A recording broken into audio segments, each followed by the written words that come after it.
Hello, আসসালামু আলাইকুম আমার প্রিয় অদম্যবাসী।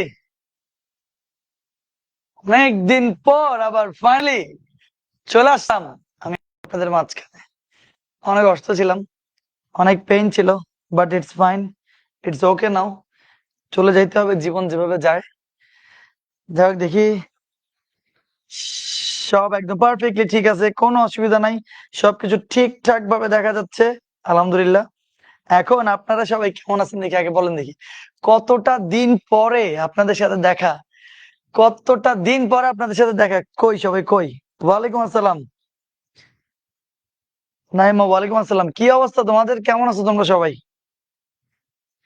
আমি মোটামুটি আছি। আসলে অ্যাকচুয়ালি হচ্ছে যে তোমার খুবই ব্যাক পেন ছিল। আমি তো ক্লাস তো আমাদের মিস দেই না আসলে, একদম না পারতে হচ্ছে তোমার ক্লাস মিস দিতে হয়েছে আমার। তো কি বলবো আর, যাই হোক, অনেক দিন পর দেখা, মনে হচ্ছে এরকম কতদিন তোমাদের সাথে দেখা হয় না আমার। আমি মিস করছি সিরিয়াসলি অনেক। ক্লাস না নিলে ভালোও লাগে না। ক্লাস ছাড়া আমাদের কাজ কি আর বলো? তো ক্লাসে নিতে ইচ্ছা করে, কিন্তু তোমার এই অদম্যতে আমি আসতে পারি না বলে, মানে দুইটা ক্লাস আসলে পারি নাই, শনিবার আর সোমবার, তাই তো। তো শনিবার তো আসলে নির্বাচনের জন্যই বন্ধ ছিল, কিছু করার নাই। নির্বাচনের জন্য তোমার এক একজন এক একটা জায়গায় চলে গেছিলাম আমি। আমার হচ্ছে যে কাস্টমস এর ওখানে, ফ্ল্যাটের ওখানে চলে গেছিলাম বলে চটবাজার আসতে পারি নাই। তো শনিবার দিন এমনি বন্ধ ছিল, শনিবার দিন তো সবারই বন্ধ ছিল। সোমবার দিন আসলে বলতে গেলে একদিন ক্লাস নিয়ে নেই। তো বাকি তোমার আজকে তো বুধবার, আজকে বুধবার চলে আসছে।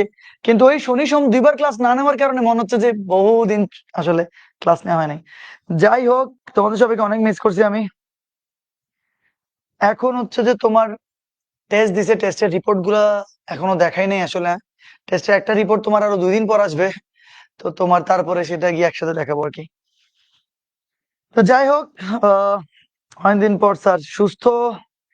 সুস্থ আসলে না হইলেও বাধ্য হয়ে চালাইতে হবে। ব্যাক পেন এগুলো হুট করে তো আর সুস্থ হয়ে যাব না, একটু রেস্টের মধ্যে থাকতে হবে। তো আমি তো রেস্ট পাচ্ছিলাম না, এই হচ্ছে একটা বিশাল সমস্যা, বুঝছো। ক্লাস এখন শুরু হয়েছে সুমাইয়া, কোনো অসুবিধা নেই। আমিও তোমাদেরকে তামিম অনেক মিস করছি, সরোজ হোসেন তামিম। যাই হোক, সবাইকে মেনশন করে দাও, আজকে তোমরা দেখতে পাচ্ছ এখানে সিকিউ সলভিং ক্লাস। এবং আজকে আবার তারাবির নামাজ আছে না? তো আমাকে কিছুক্ষণ পর আবার ছুটি দিয়ে দিতে হবে না? 6টা তো 5-10-এর দিকে তোমার মাগরিবের আজানি হয়। তো এর জন্য তখন তো ক্লাস শুরু করতে পারলাম না। তো 6:30 বাজে তোমার ক্লাস শুরু করছি। তো তোমার কিছুক্ষণ পরে 7:45-এর মধ্যে ছুটি দিয়ে দিতে হবে আবার, কারণ তারাবি আছে। এই তোমাদের আজকে কম সময় যাতে একটা ফ্রুটফুল ক্লাস নিতে হয়। আমি গত 1.5 ঘন্টা যাবত ধরে যে কি পেন খাইছি জানো এটার জন্য, তোমরা কিছুক্ষণ পরে বুঝবা। আমি তো জীবনে এরকম করি না, আজকে একটা কাজ করছি। আজকে একটা কাজ করছি যা জীবনেও করি না, এবং এই তাড়াতাড়ি যাতে তোমার ধুমধাম করে বুঝাই দেওয়া যায়, সেজন্য এই কাজটা করছি। যাই হোক, তোমরা এখনই বুঝে যাবা। শেষ করে ফেললাম, জমে গেছিল এক্সামের কারণে। Wow Ishad, very good, congratulations. আচ্ছা, যারা যারা আসছো, আমি আর কথাবার্তা না বলে, যেহেতু আমাকে পড়াইতে হবে, আমি শুরু করে দিচ্ছি, ঠিক আছে? আর আজকের লাইট সেটআপটা ভালো লাগতেছে একটু, কারণ অনেকদিন ধরে লাইট গুলো নষ্ট ছিল। লাইট গুলো আবার একটু ঠিক করা হয়েছে। তোমরা কি জানো আমি যে নিউ স্টুডিও বানাচ্ছি? আজকে 1-1.5 মাস আগে তোমার আমি স্টুডিওর জন্য তোমার সবকিছু রেডি করছিলাম। বাট যেই ভাড়াটা নিয়েছিলাম স্টুডিও জায়গাটা, সেটা ভাড়া পাচ্ছিলাম না। সেটা কিছুদিনের মধ্যেই ভাড়া, মানে কিছুদিনের মধ্যে আমি পাবো। ইন্টেরিয়র ডেকোরেশনের কাজ শুরু হবে 3 বা 4 দিন পর থেকে। এরপর শেয়ার একটা স্টুডিও নিব ক্লাসরুমে। আর নিব না ক্লাস, আলহামদুলিল্লাহ আমি আমার বিল্ডিং এ একটা জায়গা পাইছি, যেটাতে তোমার 10 লাখ টাকা অ্যাডভান্স দিয়ে, তারপর তোমার স্মার্ট বোর্ড আর একটা নতুন কিনে সেটআপটা দিতে হচ্ছে। ফুল নিউ সেটআপ হবে, একদম ইচ এন্ড এভরিথিং। সাউন্ডের যে সমস্যাগুলা, কিচ্ছু আর থাকবে না। একদম পারফেক্টলি ইনশাআল্লাহ তোমাদেরকে কি আরো সেরা ভাবে দেখবো। তো আমি সবকিছু আনবক্সিং করব, ভিডিও করব, দেখিও তোমাদের জন্য, এই আর কি। ওকে, তাহলে আর কোনো কথাবার্তা বলি না আমরা। আজকে তোমাদেরকে তাড়াতাড়ি, প্লিজ এখন আর কেউ কথা বলিও না, কেউ কমেন্ট করিও না। আমি জানি অনেকদিন পর দেখা হয়েছে, অনেক অনেক কথা মনে হচ্ছে জমে আছে কেমন জানি। কিন্তু যাই হোক, তোমাদের যেহেতু আজকে তারাবি, কম সময়ে খুব ফ্রুটফুল, কম সময়ে খুব দ্রুত পারফেক্টলি কিছু সিকিউ আমরা শেষ করার জন্য আমি কি করছি তোমাদেরকে এখনই দেখাবো। তো সবাইকে ওয়েলকাম সিকিউ সলভিং ক্লাসে। আরেকটা ক্লাস নিতে হবে এমসিকিউ সলভিং এর, তাহলে গিয়ে 25টা ক্লাসের টোটাল তোমার ত্রিকোণমিতি সবকিছু শেষ হয়ে যাবে। সিকিউ সলভিংটা করাইতেই হচ্ছিল। আমি তোমাদেরকে আজকে অনেকগুলো সিকিউর মধ্যে থেকে এমন এমন সিকিউ গুলাকে বাছাই করছি যাতে কম বেশি সবগুলো এগুলোর মধ্যে চলে আসে। কিন্তু তাও তোমাদেরকে আজকে ক্লাস শেষে একটা টাস্ক দিব। তোমাদেরকে আজকে ক্লাস শেষে একটা টাস্ক দিব, সেটা তোমাদেরকে করতে হবে, তাইলেই তোমরা ত্রিকোণমিতিতে মাস্টার হয়ে যাবা। ত্রিকোণমিতিতে মাস্টার হওয়ার জন্য তোমাদেরকে ওই টাস্কটা করতে হবে। সো দেখো আজকে আমাদের এই যে সেই সূত্রগুলো তো তোমাদের মনে আছে, সূত্রগুলো নিয়ে নতুন কোনো কথাবার্তা নাই। আই হোপ এগুলো তোমরা সবকিছু পারবা। কি মনে পড়তেছে সূত্রগুলা, নাকি সবকিছু ভুলে টুলে গেছো আবার? আই হোপ তোমাদের সবকিছু মনে টনে আছে। থেকে একটু তুলে দিই। Okay fine. সো চায়ের কাপ ছিল কোথায়? এই যে চায়ের কাপ, চাটাও শেষ পর্যন্ত খাইতে পারলাম না। আহা, খুবই বাজে অবস্থা। সূত্র মনে আছে না মনে নেই বলো দেখি আমাকে। আই হোপ মনে আছে। এবার চা আর খাওয়া হবে না, ঠিক আছে? 20 সিকিউ চ্যালেঞ্জ, হ্যাঁ ভেরি গুড।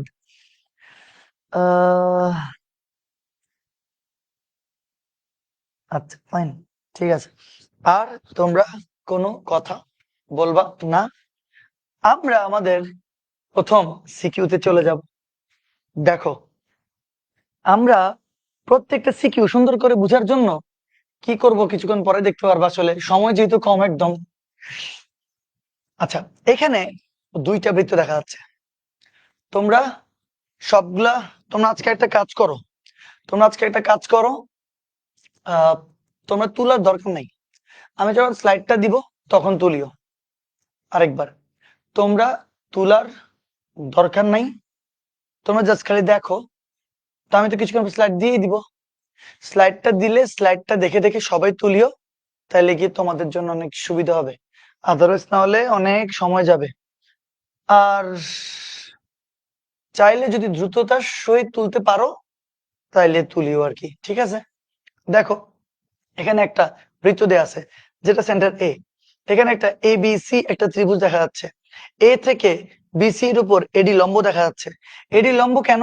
কারণ এই যে দেখো এটা একটা সমকোণ, ঠিক আছে? এবং এটা একটা সমবাহু ত্রিভুজ। সমবাহু ত্রিভুজ কেন? কারণ এটাও এক্স মিটার, এটাও এক্স মিটার, এটাও এক্স মিটার, তিনটার বাহু সমান, এজন্য সমবাহু ত্রিভুজ। এবং এখানে বিইসি একটা চাপ দেখা যায়, বিইসি একটা বৃত্ত চাপ দেখা যাচ্ছে। তোমাদেরকে অনেক কিছু পড়াই ফেলছিলাম এ পর্যন্ত, বৃত্তচাপ, বৃত্তকালার ক্ষেত্রফল মনে পড়তেছে সবকিছু? মনে আছে না মনে নাই? সেই বৃত্তচাপ S equal to r theta ছিল। বৃত্তকলার ক্ষেত্রফল A equal to half theta আর স্কোয়ার ছিল। এই সবগুলো আমরা পড়ে আসছি, এগুলো আমরা পড়ে আসছি, এগুলো আমাদের না পড়ার মতো কিচ্ছু নাই। আচ্ছা, তো ভালো কথা। এবার এবার এখানে কি প্রশ্ন বলছে? প্রশ্নে বলছে cos a equal to যদি 12/13 হয়, এ সূক্ষ্মকোণ হলে, এ সূক্ষ্মকোণ হলে tan এর মান কত? এটা কোনো ব্যাপারই না, আমি এটা এক্ষুনি করে দিচ্ছি তোমাদেরকে। এটা যে cos a তোমাকে বলছে তোমার কি 12/13, 12/13। তো তাইলে আমরা তো চাইলেই তোমার সমকোণী ত্রিভুজ নিয়ে চিন্তা করতে পারি। আমরা জানি cos মানে ভূমি বাই অতিভুজ, তাহলে ভূমি বাই অতিভুজ। তাহলে মনে আছে 5, 12, 13 কথা? এটা 12টা 13 হলে ডেফিনেটলি এটা 5ই হবে। সো তোমাকে বলছে tan এর মান বের করতে। তো তাহলে tan এ কি? tan এ মানে হচ্ছে লম্ব বাই ভূমি। তো লম্ব মানে হচ্ছে 5, ভূমি মানে হচ্ছে 12, লম্ব বাই ভূমি। তো এটাই আসলে অ্যান্সার। তোমাকে বলেই দিছে এ হচ্ছে সূক্ষ্মকোণ, এ হচ্ছে তোমার কি সূক্ষ্মকোণ। এ যদি সূক্ষ্মকোণ হয় তাহলে 90 ডিগ্রির চেয়ে ছোট। এ যদি সূক্ষ্মকোণ হয় তাহলে 90 ডিগ্রির চেয়ে ছোট, মানে প্রথম চতুর্ভাগ। প্রথম চতুর্ভাগে অল পজিটিভ, অল পজিটিভ হলে টেনও পজিটিভ। তাহলে অ্যান্সার জাস্ট 5/12 হবে, আর কিচ্ছু হবে না, শেষ। মানে এক নাম্বারটা বুঝতে কোনো প্রকারেরই অসুবিধা হওয়ার কথা না, একদম ইজি। আমাদের আসলে এক নাম্বারটার জন্য আমরা দেই নাই, আমরা 2 আর 3 নাম্বারের জন্যই দিছি। তো এগুলো বুঝে যাবা তোমরা, ঠিক আছে? আচ্ছা, এবার একটু মনোযোগ দিও, তাইলে গিয়ে পারফেক্টলি বুঝবে, নাহলে সব উল্টাপাল্টা লাগবে। হ্যাঁ, আর ভয় পাবা না, একদম সহজ অঙ্ক, একদম সহজ। বলছে চিত্র 1 হতে, চিত্র 1 এটা, চিত্র 2 এটা। চিত্র 1 হতে এ বি ই সি ক্ষেত্রের পরিসীমা কত? এ বি ই সি, এই যে টোটাল ক্ষেত্রটা তুমি দেখতে পাচ্ছ, এই টোটাল ক্ষেত্রটার, এই যে সবুজ দিয়ে যে আমি যেটা, এই টোটাল ক্ষেত্রটার পরিসীমা কত? তোমাকে যদি বলতো ত্রিভুজ, তাহলে তুমি ইজিলি ক্ষেত্রের ক্ষেত্রফলটা বের করে ফেলতে পারতা। তোমাকে যদি কোনো একটা নির্দিষ্ট বৃত্তচাপ দিত কিছু একটা, কিন্তু তোমাকে দেখো এমন একটা জায়গায় দিছে, এই অঞ্চলটার টোটাল ক্ষেত্রফল এ বি ই সি অঞ্চলের ক্ষেত্রফল বা পরিসীমা তোমাকে বের করতে হবে। তো তুমি খ কিভাবে করবা, তা আমি তোমাদেরকে কিছুক্ষণ আগে বলতেছিলাম, তোমাদের টাইমটা সেভ করার জন্য আমি আসলে লিখে রাখছি, যাতে ঠাস ঠাস করে আমি পড়াই দিতে পারি। এবং এতগুলা লিখলে তো বুঝতে পারতেছো মাথা আওলাই যাবে, কারণ সৃজনশীল অনেকগুলা। ঠিক আছে, তো আমি তোমাদের একটু দেখাই কি হচ্ছে এখানে। এই জন্য বলছি একটু দেখো, লেখাটাকে বাদ দাও, লেখাটাকে গোষ্ঠী গুলো তোমরা স্লাইড তো সবগুলো পেয়ে যাবাই, একটু মনোযোগ দিও। এখানে কি বলছে দেখো, যে চিত্র একতে এবিসি এর পরিসীমা নির্ণয় করো। এই যে খ, এই খটাই আমরা করতেছি। ঠিক আছে, খটাই আমরা করতেছি। তাহলে এডি লম্ব বিসি চিত্র আমি দিয়ে রাখছি, দেখো সুন্দর করে সাজাইছি সবকিছু। তাহলে এই যে এডি আর বিসি পরস্পর লম্ব, কারণ এটা হচ্ছে সমকোণ। ওকে, ঠিক আছে, এডি লম্ব বিসি হয়, ডি হবে বিসি এর মধ্যবিন্দু, এই ডি হবে বিসি এর ঠিক মাঝের বিন্দু। কোনো অসুবিধা আছে এটাতে? কোনো অসুবিধা নাই। আচ্ছা, এবার এবার তো তাহলে তোমাদের কমন সেন্স কি বলে, এই টোটালটা যদি এক্স হয়, লিখে দিছে ছোট্ট করে, তোমরা দেখতে পাচ্ছ নাকি জানি না, ছোট্ট করে লেখা আছে এখানে এক্স, এটাও এক্স, এটাও এক্স।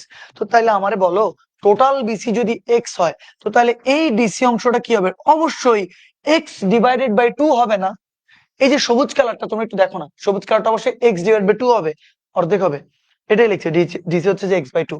তাহলে আমারে বলো, এখানে কি একটা সমকোণী ত্রিভুজ দেখা যায় নাকি যায় না? এই যে, তো সমকোণী ত্রিভুজের মধ্যে এডিসি, এ ডি সি, এই সমকোণী ত্রিভুজে অতিভুজ, অতিভুজ হচ্ছে যে AC square, AC square equal লম্ব স্কোয়ার প্লাস ভূমি square, AD square plus CD square. Okay, এখন দেখো এই যে এডি, মনোযোগ দিও তোমরা, এই যে এডি, এটাই তো এডি, এডির মান ছোট্ট করে √3 দেওয়া আছে। আমার তো পিসিতে যখন আমি বসাচ্ছিলাম তখন তো ভালোই লাগতেছিল, কিন্তু এখন মনে হচ্ছে একটু দেখতে অসুবিধা হচ্ছে। তাহলে আমি আরেকবার বলি তোমাদের এখানে কি কি দেওয়া আছে। তোমরা তো এক্স এক্স এক্স সমবাহু ত্রিভুজ বুঝে গেছো। আর এই যে এডি, এডির মানে এখানে √3 মিটার লেখা আছে, বুঝছো? তোমরা যখন ওই স্লাইড পাবা তখন আর বুঝতে কোনো অসুবিধা হবে না, ছোট্ট করে লেখা আছে √3। তাহলে মনে রাখো, এডি এর মান √3 মিটার। তাহলে এডি এর জায়গায় √3 বসাই দিছি। সিডি এর মান, সিডি এর মান এখন বের করছি x/2, সিডি এর জায়গায় x/2 বসাই দিছি। আর এসি, এসিও তোমরা দেখতে পাচ্ছ এক্স মিটার, তাহলে এসি এর জায়গায় এক্স বসাই দিছি। সেখান থেকে যখন ক্যালকুলেশন করবা, √3 কে স্কয়ার করলে 3, x²/4, সেখান থেকে এক্স এর মান আসবে, এক্স এর মান আসবে তোমার কত? 2 আসবে। বুঝছো? দেখো লিখে দেওয়াতে তো একটু শান্তি হয়েছে, একটু তাড়াতাড়ি শেষ করতে পারতেছি, নাহলে তো পারতাম না। এজন্য লিখে দিছি, বসে বসে লিখলে তো অনেক সময় লাগতো।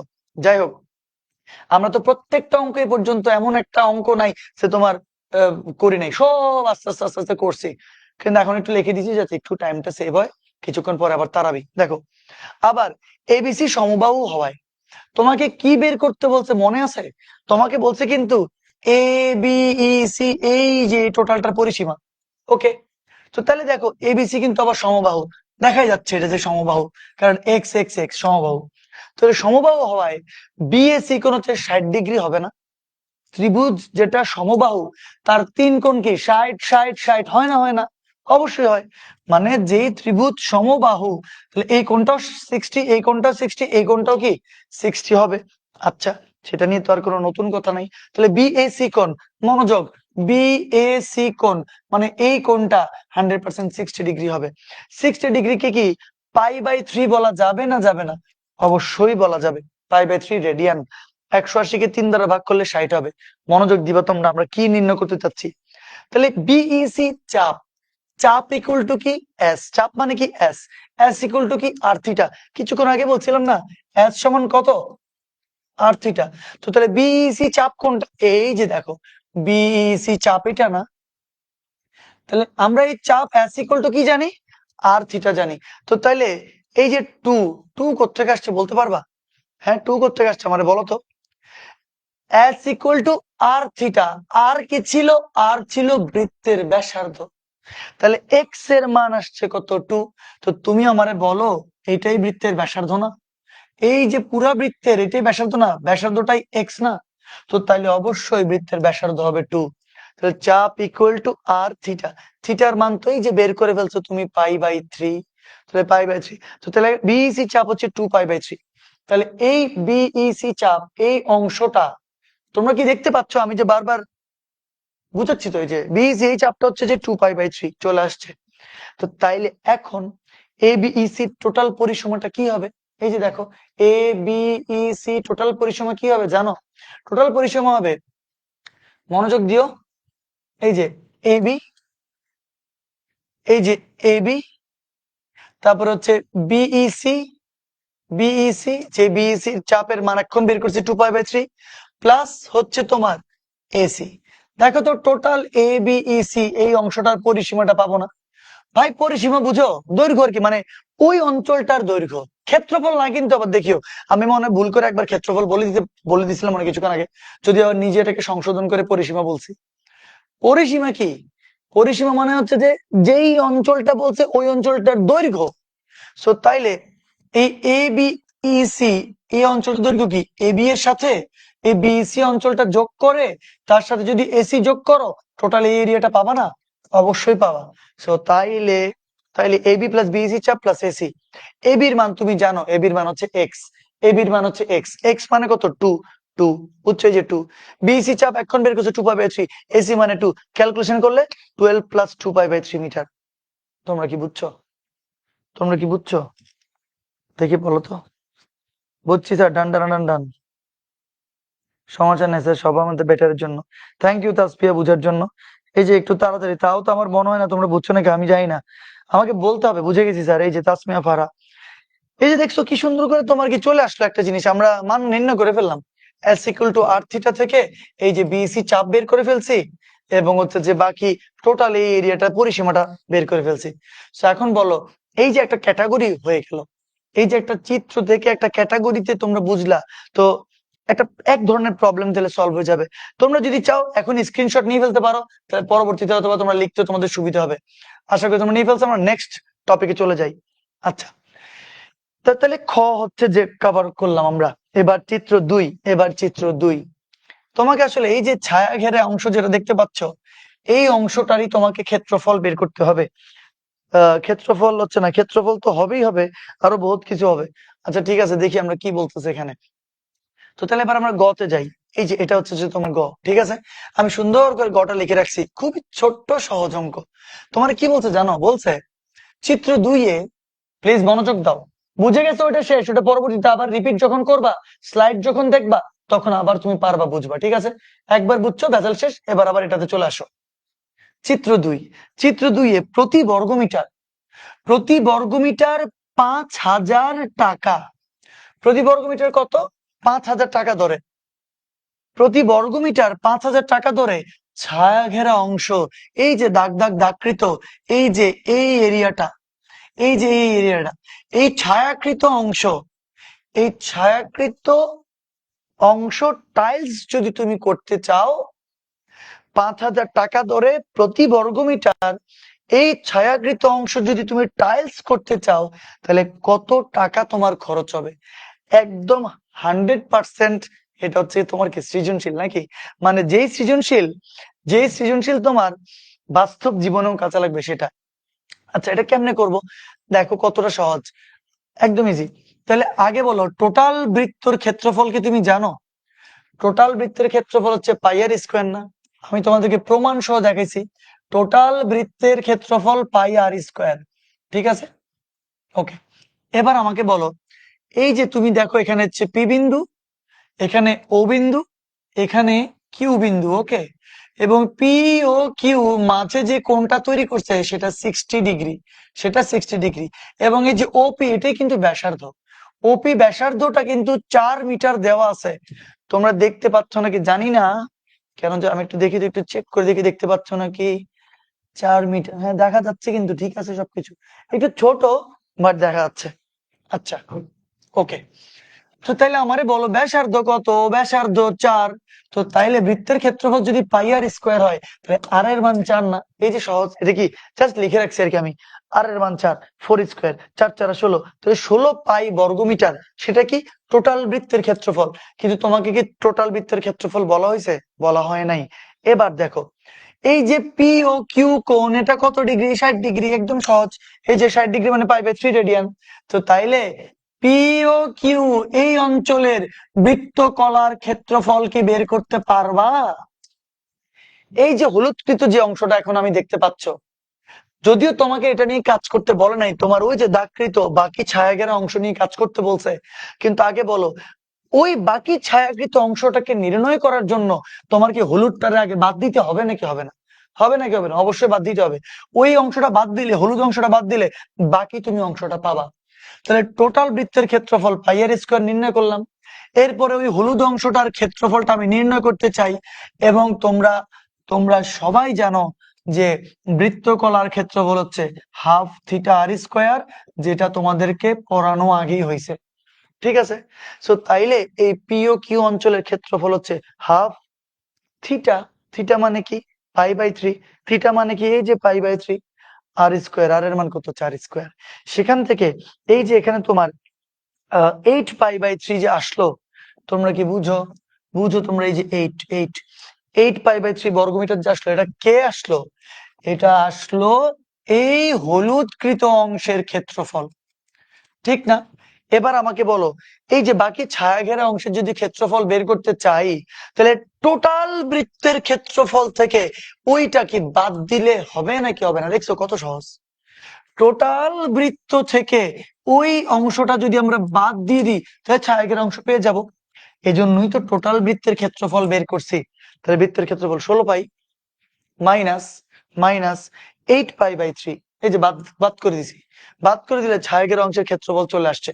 তোমাকে এবার কি জানতে চাইছে? তোমাকে কি ক্ষেত্রফল বের করতে বলছে? বলে নাই। তোমাকে বলছে এই ছায়াঘেরা অংশটা যদি প্রতি বর্গমিটার 5000 টাকা ধরে তুমি যদি টাইলস লাগাইতে চাও, তাহলে তোমার কয় টাকা খরচ হবে? তো তাইলে বুঝতে পারতেছো, টোটাল ক্ষেত্রফল হচ্ছে তোমার 40 পাই/3 ওই ছায়াঘেরা, এবং প্রতি বর্গমিটার তো বর্গমিটার, তাহলে 5000 টাকার ওই পুরো এরিয়াটাই তো তুমি টাইলস লাগাবা। কয় কয় টাকা প্রতি বর্গমিটার? 5000 টাকা।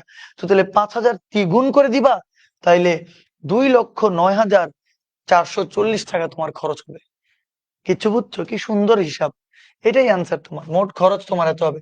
ওই টোটাল এরিয়াটাকে 5000 দিয়ে গুণ করে দিবা। আমাকে বলো তো, বুঝছো নাকি? ও জোস তোমরা! ফরিদা, তারপর হচ্ছে যে তাসমিয়া, ফার, ঈশিতা। মোট বৃত্তের ক্ষেত্রে বলতে পিকিউ বৃত্তের ক্ষেত্রে বাদ দিতে হবে। তাসমিয়া সেরা সেরা সেরা।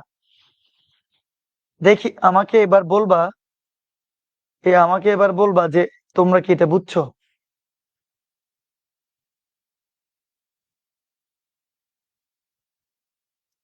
এই তোমরা কি এটা বুঝছো নাকি বলো তো?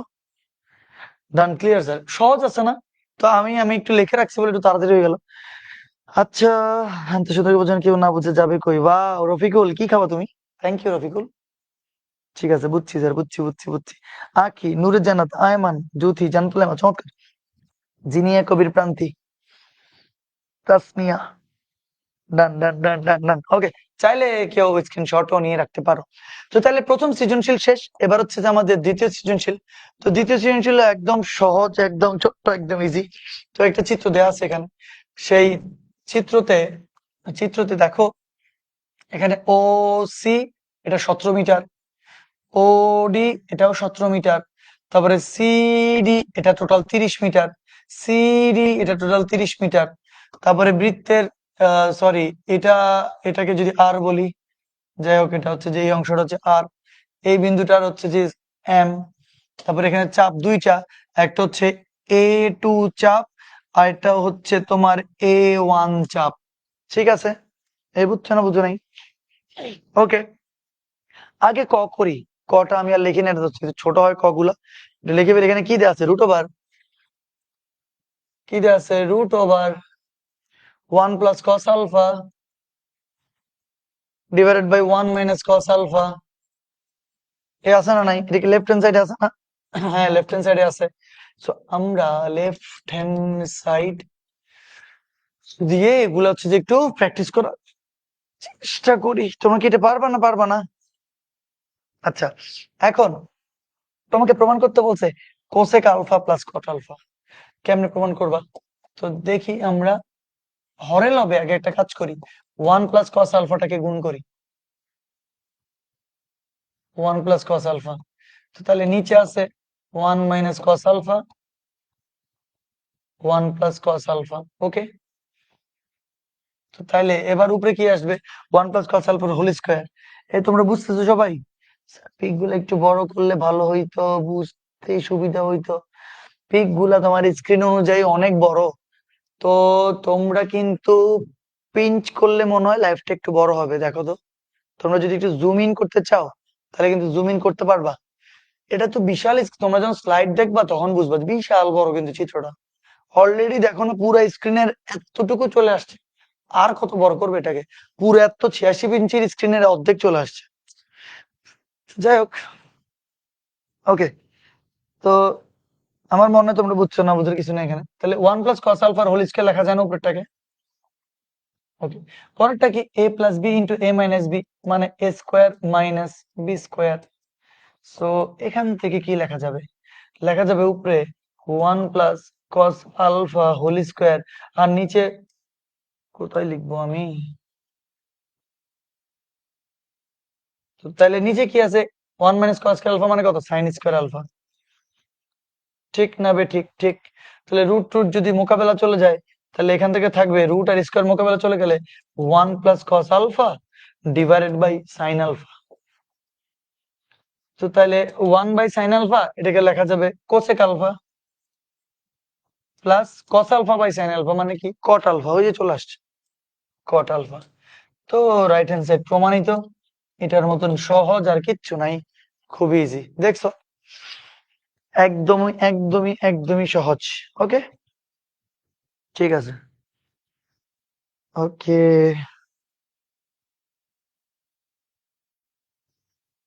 আচ্ছা, ঠিক আছে। ওকে, তো তাইলে এটা যদি আপনারা একদম সহজে বুঝেন, তাহলে আমাদের ক শেষ। এবার আমাদের খতে যাব। কি বলছে দেখো, একটি বালক 2 সেকেন্ডে A1 বৃত্তচাপ অতিক্রম করলে, দেখো A1 এর কথা বলা হচ্ছে, এই যে A1 বৃত্তচাপ এটা। আর চিত্র বুঝতে অসুবিধা হলে আমি তো বলে দিচ্ছি যে এটা কি লেখা। এই যে A1 লেখা, এটা A2 লেখা, ঠিক আছে? তো একটি বালক 2 সেকেন্ডে A1 বৃত্তচাপ অতিক্রম করলে তার গতিবেগ ঘন্টায় কত তা নির্ণয় করো। আসো আমরা এই খটা দেখি। তা আমি সুন্দর করে লিখে রাখছি সবকিছু। ও কেন্দ্র বিশিষ্ট বৃত্তচাপ A2, ও কেন্দ্র বিশিষ্ট ও কেন্দ্র বিশিষ্ট বৃত্তচাপ A2, মানে এই A2 বৃত্তচাপের কেন্দ্র হচ্ছে ও। তো তাইলে বুঝতে পারতেছো বৃত্তটা এরকম হবে কিছু একটা আর কি। ঠিক আছে? বুঝছো না বুঝো নাই? আরেকবার বলি, এই যে ও কেন্দ্র বিশিষ্ট এই যে A2, তাহলে এই হচ্ছে টোটাল বৃত্তটা হবে না? তাহলে তার কেন্দ্র হচ্ছে ও, আর বৃত্তচাপ হচ্ছে A2। ঠিক আছে? আমার মনে হয় বুঝে গেছো তোমরা। এবং এম কেন্দ্র বিশিষ্ট অর্ধবৃত্তচাপ A1, এম কেন্দ্র বিশিষ্ট অর্ধবৃত্তচাপ, দেখো এটা কিন্তু ডিরেক্ট অর্ধবৃত্ত, দেখছো? A1, হ্যাঁ। তো তাহলে এই যে এটা হচ্ছে পুরো বৃত্তটা হবে আর কি এখানে, আর বাকিটা হচ্ছে অর্ধবৃত্ত। আমার মনে না বোঝার কিচ্ছু নেই এখানে। আচ্ছা, তাহলে ও কেন্দ্রের A2 বৃত্তচাপ আর এম কেন্দ্রের A1 অর্ধবৃত্তচাপ। তো একটা বালক 2 সেকেন্ডে, তো আগে বলো এম কেন্দ্র বিশিষ্ট বৃত্তের অর্ধবৃত্তচাপ A1 এখানে দেওয়া আছে, লিখছি আবার এটা। এম কেন্দ্র বিশিষ্ট বৃত্তের ব্যাসার্ধ কত? এম কেন্দ্র বিশিষ্ট এই যে বৃত্তটার, এই যে অর্ধবৃত্তটার, এটার ব্যাসার্ধ কত? ব্যাসার্ধ এটা না, ব্যাসার্ধ আর না। বুঝছো বুঝছো? এম কেন্দ্র বিশিষ্ট এই যে অর্ধবৃত্ত, এই টোটাল পুরো বৃত্তটা আঁকলাম, এই পুরো বৃত্তের এই যে দেখো, এটা কিন্তু ব্যাসার্ধ। ব্যাসার্ধ কে? ব্যাসার্ধ হচ্ছে আর। আমার মনে বুঝে গেছো এতক্ষণ তোমরা।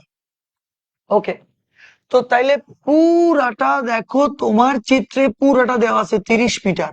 কত দেওয়া আছে? পুরাটা 30 মিটার। তো তাহলে অর্ধেক কি হবে? 30/2 15 হবে না? হবে না। একদম স্লোলি পড়াচ্ছি, আস্তে আস্তে দেখো। 30/2 15 মিটার হবে এটা। তো এই অংশটা হবে, আমি লিখে দিয়ে যাও, এই অংশটা হবে 15। ঠিক আছে? ওকে, এবার তাহলে এম কেন্দ্র বিশিষ্ট বৃত্তের পরিধি কি? পরিধি আমরা জানি 2πr। পরিধি কি জানো তোমরা? বলো না। পরিধি 2πr জানো? ভালো কথা। তাহলে এই এম কেন্দ্র বিশিষ্ট বৃত্তের টোটাল যে পরিধিটা, টোটাল পরিধিটা কত? 2πr। তাইলে 2πr, আর এর মান এখন ব্যাসার্ধ বের করছো তোমরা 15। 15, তাহলে 30 পাই। এটা হচ্ছে এম কিন্তু বিশ্ববৃত্তের টোটাল বৃত্তের পরিধি, টোটাল বৃত্তের পরিধি। কিন্তু তোমরা আমাকে বলো, এটা কি অর্ধবৃত্ত না? অর্ধবৃত্ত না এটা? তাহলে অর্ধবৃত্ত হইলে টোটাল বৃত্তের পরিধির দরকার আছে নাকি অর্ধেক হইলেই হবে? অর্ধেক হইলে হবে। তো দেখো অর্ধবৃত্ত চাপ A1, এই যে অর্ধবৃত্ত চাপ A1, অর্ধবৃত্ত চাপ A1, তো তাহলে টোটাল 30 পাইকে, এই যে 15 × 2 পাই, টোটাল 30 পাইকে যদি 2 দ্বারা ভাগ করো, এই যে 30 পাইকে 2 দ্বারা ভাগ করো, তাহলে 15 পাই পাবা না? পাবা না। মানে এই যে অর্ধবৃত্ত চাপটা তুমি পেয়ে গেছো অলরেডি। এই যে অর্ধবৃত্ত চাপ এইটা, এই বৃত্ত চাপ, অর্ধবৃত্ত চাপ এটা টোটাল বৃত্তের পরিধিকে 2 দ্বারা ভাগ করে দিছে, তাহলে অর্ধবৃত্তের পরিধিটা পেয়ে যাবা তুমি। তো ফাইন, তো ফাইন, এখান থেকে তোমার 15 পাই পেয়ে গেছি আমরা, ভালো কথা। এরপরে তোমাকে কি বলছে দেখো, বলছে একটা বালক 2 সেকেন্ডে A1 বৃত্তচাপ অতিক্রম করলে, তাহলে 2 সেকেন্ডে সে এটাকে অতিক্রম করে ফেলে, 2 সেকেন্ডে সেটাকে অতিক্রম করে ফেলে, তাহলে তার গতিবেগ ঘন্টায় কত নির্ণয় করো। তাহলে 2 সেকেন্ডে অতিক্রম করে সে ওই 15 পাই অর্ধবৃত্তটা, 15 পাই মিটারটা, তাহলে 1 সেকেন্ডে অতিক্রম করে 15 পাই বাই 2 মিটারটা, স্বাভাবিক। তো তাহলে তারে বলছে ঘন্টায়, ঘন্টায় বলছে না, ঘন্টায় সে কত দূরত্ব নির্ণয় করে। তাহলে ঘন্টায় মানে 3600 সেকেন্ডে সে দূরত্ব অতিক্রম করে 8,48,000 না 84,823.2 মিটার। ক্যালকুলেশন তো হাতে কলমে ক্যালকুলেটর দিয়ে পারবাই। তো এবার আমাকে বলো, অঙ্কটা কি কোনো কঠিন? আমাকে বলো তো, অঙ্কটা কি কোনো কঠিন? আমার বলো। এই যে খালি একটু বুঝতে হবে যে অ্যাকচুয়ালি হচ্ছে কি এখানে। তো তুমি কিন্তু আরেকটা কনসেপ্ট বুঝে গেছো এখন। তো এই ক্যাটাগরির বা এরকম রিলেটেড যদি আরো কিছু তুমি দেখো, অবশ্যই তুমি পাবা সৃজনশীলে। তো তখন তোমার এগুলা, এই অঙ্কগুলার আলোকে তোমার এগুলো বুঝতে কোনো অসুবিধা হবে? মেইন বেসিক তো পড়াই ফেলছি। মেইন বেসিক বৃত্তের পরিধি যে 2 পাই আর পড়াইছি, বৃত্তের ক্ষেত্রফল যে পাই আর স্কয়ার পড়াইছি, s = r থিটা পড়াইছি, তারপর হচ্ছে বৃত্তকলার ক্ষেত্রফল হাফ থিটা আর স্কয়ার পড়াইছি, সবই পড়াইছি আমি। তো বাকি তোমরা এখন সৃজনশীল যখন প্র্যাকটিস করতে যাবা, এক একটা সৃজনশীল এক এক রকম হবে। তো তুমি যখন ক্যালকুলেশন গুলো করবা না হাতে কলমে, বা ওই সলিউশনটা দেখবা, যেই বই কিনবা তার সলিউশন বুক কিনতেই হবে। সেই সলিউশনটা দেখে যখন তুমি হাতে কলমে করবা, তারপর সব বুঝতেছো, এবং হাতে কলমে করে করে তোমাকে প্র্যাকটিস করতে হবে। অনেকগুলো সৃজনশীল তুমি যখন কমপ্লিট করবে তখন ভালো লাগবে তোমার। আচ্ছা, ডান ডান ডান ডান ডান ডান ডান ডান। আচ্ছা, এসএসসি টাইমে এগুলা তোমাকে যদি ডিফিকাল্ট লাগতো প্রান্তি, তাহলে এখন কেমন লাগে সেটা বুঝতে হবে। ঠিক আছে? আচ্ছা, বুঝছি স্যার। ওকে, ওকে, তাহলে খ গেল, গ বাকি আছে না? খ গেল। গ কি? আর এলাকার ক্ষেত্রফল নির্ণয় করো। এই যে আর এলাকা, এই আর এলাকার ক্ষেত্রফল নির্ণয় করতে বলছে, ভালো কথা। তো তাইলে দেখো, এই যে লিখে রাখছি কি সুন্দর মতন করে, মনোযোগ দিতে হবে তোমাদের। আর এলাকার, বুঝছো, এই যে আটটা যেই এলাকায় আছে সেই এলাকার ক্ষেত্রফল তোমাকে বের করতে বলছে। সহজ আছে, কঠিন না, একটু মনোযোগ দাও। লেখাগুলাও বুঝা যাচ্ছে, অসুবিধা হবে না।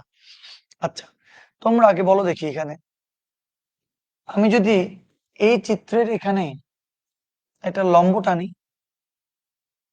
তাহলে তুমি কি একটা সমকোণী ত্রিভুজ এখানে দেখতে পাও? যে লাল কালার দিয়ে এখন যেটা সমকোণী ত্রিভুজ দেখতে পাচ্ছ, এটাই সেই সমকোণী ত্রিভুজ এখানে। ঠিক আছে? এবং এই মধ্যবর্তী কোণটাই হচ্ছে এই যে থিটা।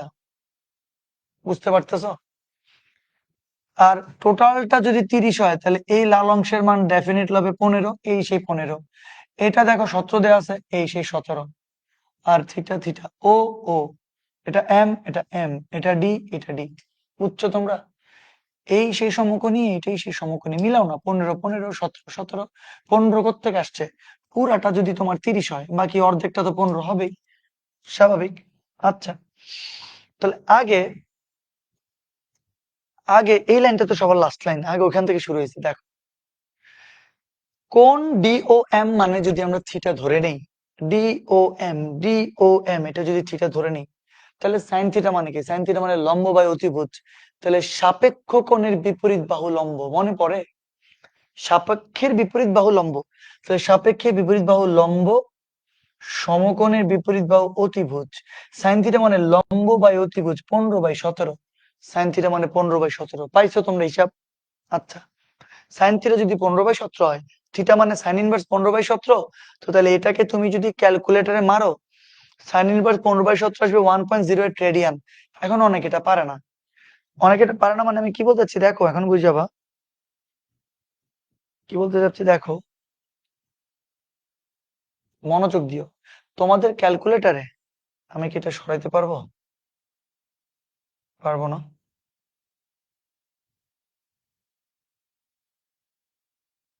মুভ, এই যে এই জায়গাতে নেই, এবং এটাকেও এইখানে নেই। আচ্ছা, তাইলে ভালো কথা, ভালোভাবে দেখাচ্ছে মনে হচ্ছে। এবার এবার শুনো, তোমরা যখন জানো সবাই এস ইকুয়াল টু আর থিটাতে থিটাটা রেডিয়ান কোণ হবে, ঠিক আছে না? থিটাটা রেডিয়ান কোণ হবে। তো তাহলে এখানে দেখো কি হচ্ছিল, এখানে তোমার এই যে theta equal to sign inverse 15/17 আছে। সাইন ইনভার্স 15/17 তুমি যদি ক্যালকুলেটরে প্রথমে মারো, সেটা ডিগ্রি মুডে চলে যাবে, ঠিক আছে? তো ডিগ্রি থেকে তোমাকে রেডিয়ান নিতে হবে না। এই জন্য সবসময় মনে রাখবা, এই যে শিফট আছে না, শিফট, শিফট দিয়ে ওই যে মুড আছে না, মুড অনের পাশে মুড যদি দাও, শিফট দিয়ে মুড দিতে হবে, বারবার বলতেছি শিফট দিয়ে মুড দিতে হবে। তাহলে 3 নম্বরে পাবা ডিগ্রি, 4 নম্বরে পাবা রেডিয়ান। তুমি যদি রেডিয়ানে আনতে চাও, তাহলে তোমার ক্যালকুলেটর প্রথমে ডিগ্রি মুডে থাকে, সেটাকে তুমি যদি রেডিয়ান মুডে নিতে চাও, তাহলে এই 4 নাম্বার দিবা। তাহলে প্রথমে কি দিবা? শিফট, তারপরে মুড, তারপরে 4 নম্বরে রেডিয়ান। 4 নম্বর রেডিয়ান দিলে, এখন উপরে দিয়ে দেখো লেখা আছে আর, আর মানে রেডিয়ান মুড। এতক্ষণ ধরে তোমাদের ক্যালকুলেটর লেখা ছিল ডিগ্রি, ডি ডি লেখা ছিল, মানে সে ডিগ্রি মুডে ছিল। তাহলে আমাকে কি করতে হবে? সাইন ইনভার্স 15/17 বাস লিখে দিব। এবার শিফট দিয়ে ওই যে সাইন ইনভার্স, দেখো সাইন ইনভার্স চলে আসছে, তারপরে ভাগ দিয়ে 15/17, 15 ডিভাইডেড বাই 17, 17, তো ব্র্যাকেট ক্লোজ করলাম, ইকুয়াল টু দেখো 1.08 রেডিয়ান আসছে। এখন যে আনসারটা আসছে সেটা রেডিয়ানে আসছে। কিসে আসছে? রেডিয়ানে। তোমরা যদি এটাকে কনভার্ট না করো তাহলে কিন্তু অসুবিধা। তাহলে আরেকবার বলি, শিফট দিয়ে মুডে যদি তুমি ডিন নাম্বার ডিগ্রিতে রাখো, তাহলে এই সাইন ইনভার্স 15/17 আনসার আসবে 61.92। এটা কি ডিগ্রিতে আসছে? হ্যাঁ। এটা কি রেডিয়ানে আসছে? না। তাহলে রেডিয়ানে নিতে হলে কি করতে হবে? কারণ রেডিয়ানে আমরা সব কাজ করতেছি। রেডিয়ানে নিতে হইলে শিফট দিয়ে মুড দিয়ে 4 নম্বর রেডিয়ান দিবা, ইকুয়াল টু অ্যান্সার দিবা, 1.08 রেডিয়ান চলে আসবে। আমার মনে হয় তোমরা কিভাবে রেডিয়ানে বের করবে অ্যান্সার সেটাও বুঝে গেছো। ওকে, এবার এই যে 1.08 রেডিয়ান, থিটার মান আসছে, এই থিটার মান, এই থিটার মান আসছে। এবার দেখো সিওডি কোন কোন, মনোযোগ দাও, সিওডি এই যে এই টোটাল কোনটা, তো তাহলে এটাকে মুছে দিতে পারি আমরা। এবার এবার দেখো এই টোটাল কোনটা, সিওডি এই কোনটা, এই কোনটা কি আমার বলো তো? 2 × 1.08 হবে নাকি হবে না? এই বুঝো না তোমরা? কারণ এখান থেকে যখন লম্ব টানবো, তাহলে এই কোনটা থিটার মান যদি হয়, থিটাটার মান যদি হয় ওই যে 1.08, তাহলে পুরাটা কি হবে? 2 × 1.08 হবে না? কারণ এটা সমকোণী ত্রিভুজ না, বুঝছো তো? এটা তো অর্ধেক, অর্ধেক করলে ওই অর্ধেকটা যদি 1.08 হয়, পুরোটা 2.16 হবে, শেষ। এবার ও কেন্দ্র বিশিষ্ট বৃত্তকলা ওসিডি এর ক্ষেত্রফল কি দেখো তো? ও কেন্দ্র বিশিষ্ট বৃত্তকলা ও সি ডি, ওসিডি, বুঝো নাই? ওসিডি এর ক্ষেত্রফল কি বলো দেখি, এটা কি লিখছি? ও কেন্দ্র বিশিষ্ট বৃত্তকলা ওসিডি এর ক্ষেত্রফল, ওসিডি এর ক্ষেত্রফল, আচ্ছা, ওকে, টোটাল, ওকে, না এটা তো ভুল বলতেছি না আমি। তাহলে দেখো আমি আসলে ওসিডি তো এই পুরাটা, এই পুরাটা, এটা বৃত্ত কলা, আমি বলি কি রে, ওসিডি তো ত্রিভুজ, ওসিডি তো ত্রিভুজ, দেখছো উল্টা পাল্টা, একটু কনফিউশন হয়ে যাচ্ছে না? ওসিডি তো ত্রিভুজ, কিন্তু বৃত্ত কলা যখন বলবো, আমি তো বলে দিচ্ছি বৃত্ত কলা, বৃত্ত কলা ক্ষেত্রফল কি? ওসিডি টোটালটা না, এই টোটালটা, ঠিক আছে? এইটা সহ। তাহলে ওসিডি এর ক্ষেত্রফল, বৃত্তকলার ক্ষেত্রফল কি? হাফ গুণ থিটা গুণ আর স্কয়ার। তাহলে হাফ গুণ থিটা, থিটা থিটা কে 2.16, থিটা গুণ আর স্কয়ার, আর কে, আর হচ্ছে 17। কোত্থেকে পাইছো? এই যে এটা 17 না, এইটাই তো ব্যাসার্ধ, এটা তো ব্যাসার্ধ না? কারণ ও কিন্তু বৃত্তের, এই যে বৃত্তের, এই যে ব্যাসার্ধ, ব্যাসার্ধ কত? 17, বুঝছো না বুঝো নাই? আচ্ছা, তো তাইলে সেখান থেকে 312.12 বর্গমিটার আসবে। কার? টোটাল ওসিডি এর ক্ষেত্রফল। কিন্তু আমাদেরকে তো বাদ করতে হবে। আচ্ছা, সমদ্বিবাহু ত্রিভুজ, দেখো দেখি, এটা 17 না, এটাও তো 17, তাহলে 17 17 আর এইটা হচ্ছে 30, তাহলে 17 17 মিলছে, তাহলে এরা কি সমদ্বিবাহু ত্রিভুজ না? তোমরা কি জানো সমদ্বিবাহু ত্রিভুজের ক্ষেত্রফল কি? এই যে এই সূত্রটা দিয়ে তুমি কিন্তু সমদ্বিবাহু ত্রিভুজের ক্ষেত্রফল বের করতে পারবা। সমদ্বিবাহু ত্রিভুজের ক্ষেত্রফল হচ্ছে, মানে অ্যাকচুয়াল ওসিডি ত্রিভুজের ক্ষেত্রফল হচ্ছে b/4√4² b/4√4² প্রশ্ন হচ্ছে এই বিটা কে? এই বিটা কে?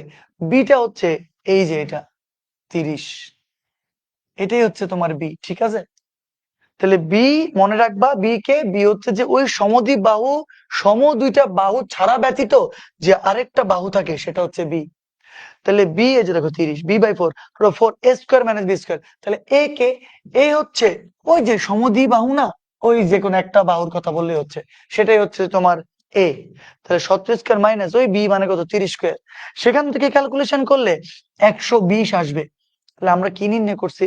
টোটাল বৃত্ত কলার ক্ষেত্রফল নির্ণয় করছি, তারপরে সেই ত্রিভুজের ক্ষেত্রফল নির্ণয় করছি। তোমাকে বলছে আর এলাকার ক্ষেত্রফল, এই যে আর এলাকাটার ক্ষেত্রফল তোমাকে বের করতে বলছে, ঠিক আছে?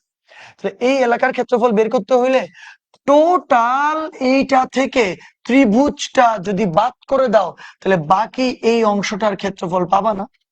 সেটাই লিখছি আমি, আর এলাকার ক্ষেত্রফল হচ্ছে ও কেন্দ্র বিশিষ্ট বৃত্তকলা ওসিডি এর ক্ষেত্রফল মাইনাস ত্রিভুজ ওসিডি এর ক্ষেত্রফল, মানে 312.12 থেকে 120 বিয়োগ 120 বিয়োগ 192.12। বুঝছো তোমরা? বুঝছো নাকি বলো তো?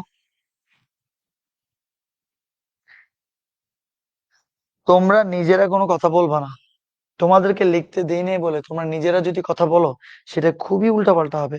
তোমরা আমার সাথে সাথে রেসপন্স করবা যে তোমরা বুঝতেছো নাকি, যে বৃত্ত কলার ক্ষেত্রফল কেমনে বের করলাম, ত্রিভুজের ক্ষেত্রফল কেমনে বের করলাম, বৃত্ত কলা থেকে কেন আমরা ত্রিভুজটাকে বিয়োগ করতেছি, আমাদেরকে কোন অঞ্চলটার ক্ষেত্রফল বের করতে বলতেছে।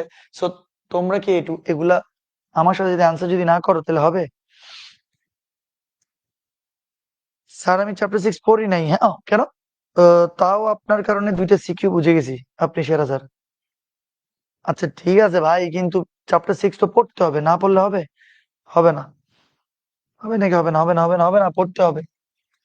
তো তাহলে পুরাটাকে আমি একটু বার আরেকটা বার রিক্যাপ দেই। আমরা যদি এখান থেকে একটা লম্ব টানি, তাহলে একটা সমকোণী ত্রিভুজ, এই কোণটা থিটা হইলে এটাও ডেফিনেটলি থিটা হবে, তাহলে থিটা প্লাস থিটা, তাহলে 2θ হবে টোটালটা। এখন এখন লম্ব টানলে এটা থিটা হইলে সাপেক্ষ কোণের বিপরীত বা হচ্ছে লম্ব, টোটালটা 30 হইলে এই অংশটা হবে 15, এই যে লিখছি 15, এইটা 17 17, এইটা এইটা কি? এটা হচ্ছে লম্ব, এটা হচ্ছে লম্ব, ও এম ডি, ও এম ডি, ওই যে এম এখানে আছে। ওকে, এরপরে তাহলে আমরা এই প্রথমে ডি ও এম যে কোনটা সেটাকে আমরা থিটা ধরে আমরা সাইনের মান বের করছি, সেখান থেকে থিটার মানটা বের করে ফেলছি, ঠিক আছে? থিটার মানটা বের করার পরে তাহলে টোটাল যে সিওডি কোনটা আছে, টোটাল যে তোমার এই যে সিওডি এই কোনটা আছে, তাহলে 2 দ্বারা গুণ করে দিছি, 2 × 1.08, সেখান থেকে 2.16 রেডিয়ান পেয়ে গেছি। এবার বৃত্তকলার ক্ষেত্রফল বের করছি কোনটা? এই টোটাল বৃত্তকলার ক্ষেত্রফল। আমরা সূত্র জানি হাফ থিটা আর স্কোয়ার, তাহলে হাফ থিটা, থিটা আগে বের করছি 2.16 রেডিয়ান, আর স্কোয়ার, আর এর মান হচ্ছে 17। 17 কেন? এই যে 17, সেই তো বৃত্তের ব্যাসার্ধ। কেন? কারণ ও কেন্দ্র বিশিষ্ট বৃত্ত এটা না, তো বৃত্ত যদি এটা হয় তাহলে ডেফিনেটলি এটা ব্যাসার্ধ না, কারণ কেন্দ্র তো ও। আচ্ছা, তাহলে 17 বসাই দিলাম, সেখান থেকে একটা আসলো সমদ্বিবাহু ত্রিভুজের ক্ষেত্রফলের সূত্র এটা, সেখান থেকে সেটা বের করলাম, এটা থেকে এটা বিয়োগ করে দিলাম, অ্যান্সার চলে আসছে। ফাইন, বুঝে গেছো আশা করি। এবার এবার এই অঙ্কটা আসলে রাজশাহী বোর্ড 17-তে আসছে, এই অঙ্কটা রাজশাহী বোর্ড 17-তে আসছে, একটা ইম্পর্টেন্ট অঙ্ক, এই জন্য অঙ্কটা করে দিচ্ছি আমি। রাজশাহী বোর্ড 2017-তে আসছে, এই জন্য অঙ্কটা আমি একটু করে দিই। কি বের করতে বলছে আমরা একটু দেখি। আমাদেরকে বের করতে বলছে, আমার মনে হয় তোমরা বুঝছো, 7:18 অলরেডি বেজে গেছে। আচ্ছা একটু প্লিজ তাড়াতাড়ি করতে হবে আমাদেরকে। দেখো, চিত্রের ছায়াঘেরা অংশের ক্ষেত্রফল নির্ণয় করো। তোমাকে প্রশ্নে বলছে কি, তোমাকে এই যে চিত্রের যে ছায়াঘেরা অংশের যে ক্ষেত্রফল, ছায়াঘেরা অংশ দেখতেছো তো, এই যে এই অংশগুলা, এই যে এই অংশগুলা, এই যে এই ছায়াঘেরা অংশের তোমাকে ক্ষেত্রফল তোমাকে বের করতে হবে। দেখো কেমনে কি, সহজ আছে। প্রদত্ত ত্রিভুজের বাহুগুলোর দৈর্ঘ্য আগে চিন্তা করো। এখানে কি একটা তুমি ত্রিভুজ দেখতে পাও? ত্রিভুজ পাচ্ছ না। তাহলে এই বাহুর যে টোটাল দৈর্ঘ্য কত বলো তো? 6 + 9 না? তাহলে এই বাহুর দৈর্ঘ্য 9 × 6 কত? 15 না? ঠিক আছে, 9 × 6 = 15। এই চেক, আশা করি একটা বুঝে গেছো তোমরা। একটা পড়াবো, একটা চেক দিব। তারপরে দেখি বলতো, এই ত্রিভুজের এই বাহুটা দৈর্ঘ্য বের করতে পারবা? কারণ বলা আছে এটা 6, বলা আছে এটা 3, তাহলে 6 + 3 মানে 9। তো তাইলে এই যে 6 + 3 মানে 9, এবং আরেকটা বাহুর টোটাল দৈর্ঘ্য ভাই দেওয়াই আছে, সেটা কত? 21। তাহলে লিখছি হচ্ছে 21। আমার মনে হয় তিনটা বুঝে গেছো, শেষ, ভেজাল শেষ। এরপরে এখানে এই যে দেখো, এই কোণটাকে বলছে আলফা। তাহলে আলফা এর বিপরীত বাহুকে 21 না? আলফা এর বিপরীত বাহু 21। তোমাদেরকে একটা সূত্র পড়াইছিলাম, ওই মনে আছে নাকি দেখি তো? কস এ, এ বললে এ বাদ b² + c² / 2bc, পড়াইছি না এটা আমি? তো সেটাই তো, দেখো কস আলফা বললে কে বাদ?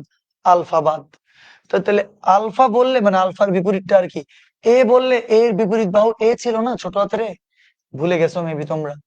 আমি একটু দেখাই দিই কি ছিল। ত্রিভুজ, ত্রিভুজ এইটা যদি এ হয়, এইটা যদি বি হয়, এইটা যদি সি হয়, এ কোণের বিপরীত বাহু এ, বি কোণের বিপরীত বাহু বি, সি কোণের বিপরীত বাহু ছিল সি।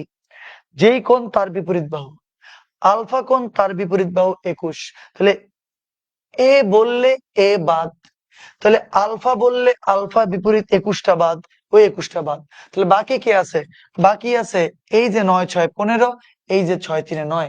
তাহলে 15² 15² 9² -² -² 2 দেখো বিসি, তাহলে 15 9 বুঝছো তোমরা? সহজ না? সেখান থেকে আলফার মান আসছে 120 ডিগ্রি। 120 ডিগ্রি যে কথা, 2π/3 একই কথা। ঠিক আছে, আমরা এই আলফার মানটা অলরেডি নির্ণয় করে ফেলছি, সেটা হচ্ছে তোমার 2π/3 বা 120 ডিগ্রি। ওকে, এবার আমাকে বলতে হবে তোমাদের বৃত্তের ব্যাসার্ধ কত। দেখো এই যে বৃত্ত দেখতে পাইছো, তাহলে দেখো 6, এই যে 6 দেখছো, তাহলে বৃত্তের ব্যাসার্ধ কি 6 মিটার না? বৃত্তের ব্যাসার্ধ কি 6 মিটার। ওকে, বৃত্তের ব্যাসার্ধ লিখছি 6 মিটার। এখন বৃত্তকলার ক্ষেত্রফল তুমি বুঝিও, তোমার কিন্তু এই ছায়াঘেরা অংশের ক্ষেত্রফল বের করতে হবে। তো তাহলে টোটাল বৃত্তের ক্ষেত্রফল, টোটাল বৃত্তের ক্ষেত্রফল কি জানো তো? সরি, টোটাল বৃত্তের ক্ষেত্রফল তো πr², কিন্তু আমরা এই যে অংশটা, এই বৃত্তকলাটার ক্ষেত্রফলটা কি বের করতে পারবো না পারবো না? তোমরা বুঝিও, টোটাল ত্রিভুজের ক্ষেত্রফল থেকে, টোটাল ত্রিভুজের ক্ষেত্রফল থেকে যদি এই বৃত্তকলা অংশের ক্ষেত্রফলটাকে আমরা লাথি দিয়ে বের করে দিই, তাহলে বাকি অংশের ক্ষেত্রফল আসবে না আসবে না? আসবে।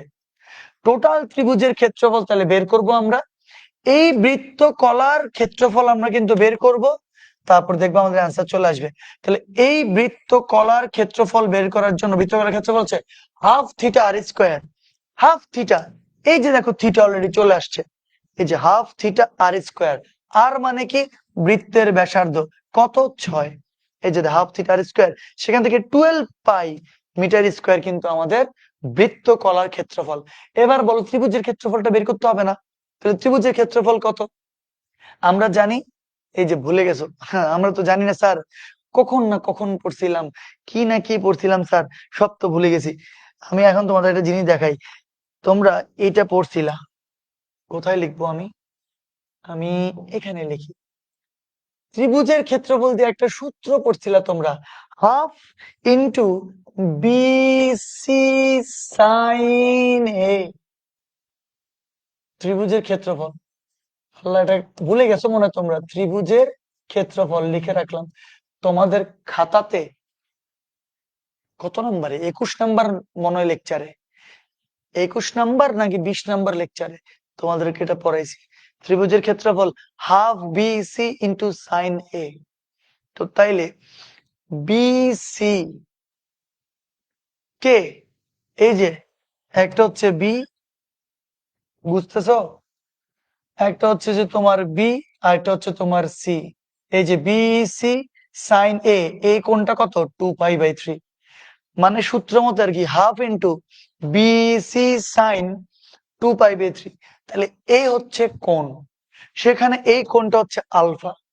তাহলে এর জায়গায় আলফা বসবে, আলফা 2π/3 হাফ বি সি। তাহলে বি আর সি কে, তাহলে বি সি হচ্ছে যে তোমার ওই আলফা সংলগ্ন যে দুইটা বাহু। তাহলে এটা হচ্ছে 9, 6, 15, এটা 6, 3, 9। তো তাইলে আমারে বলো মান বসাইলে ত্রিভুজটার ক্ষেত্রফল আসবে না? আসবে না, আসছে। তো ত্রিভুজের ক্ষেত্রফল থেকে ওই ছায়াঘেরা অংশের ক্ষেত্রফল যদি বের করতে চাও, ত্রিভুজের ক্ষেত্রফল মাইনাস বৃত্তকলার ক্ষেত্রফল, বৃত্তকলার ক্ষেত্রফল তুমি বের করছো, তো তাইলে এইটা থেকে এটা বিয়োগ করে দিলে অ্যান্সার চলে আসবে। বুঝছো তোমরা? এখন দেখো, এটা যদি ভুলে যাও হঠাৎ করে হবে না। তোমাদের খাতায় লেখা আছে, দেখো, এটা প্রমাণ করছি আমি। বি সাইন এ হলে বাকি দুইটা হবে বিসি। এই তো, ভেরি গুড।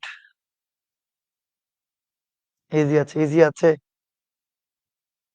আচ্ছা, তো ইজি তো আছে, ঠিক আছে, কিন্তু হঠাৎ করে ধরো অঙ্ক একটা দেখলে কেমন জানি বোঝা যাচ্ছে না, কেমন জানি একটু উল্টা পাল্টা লাগে। তো তোমরা ওগুলা তো প্র্যাকটিস করতে হবে, এছাড়া পারবা না। অলরেডি 7টা 25 বাজে, আমরা একটু তাড়াতাড়ি করে চেষ্টা করি আরো কিছু কিছু সলভ করার, তাইলে হয়ে যাবে। ওকে, এতটুকু গেলে আমরা পরের সৃজনশীলে যাই। দেখো, ট্যান থিটাকে ট্যান থিটার মাধ্যমে প্রকাশ করো। এটা 100% তোমাদের করা উচিত। এটা তোমরা এইচডব্লিউ করবা।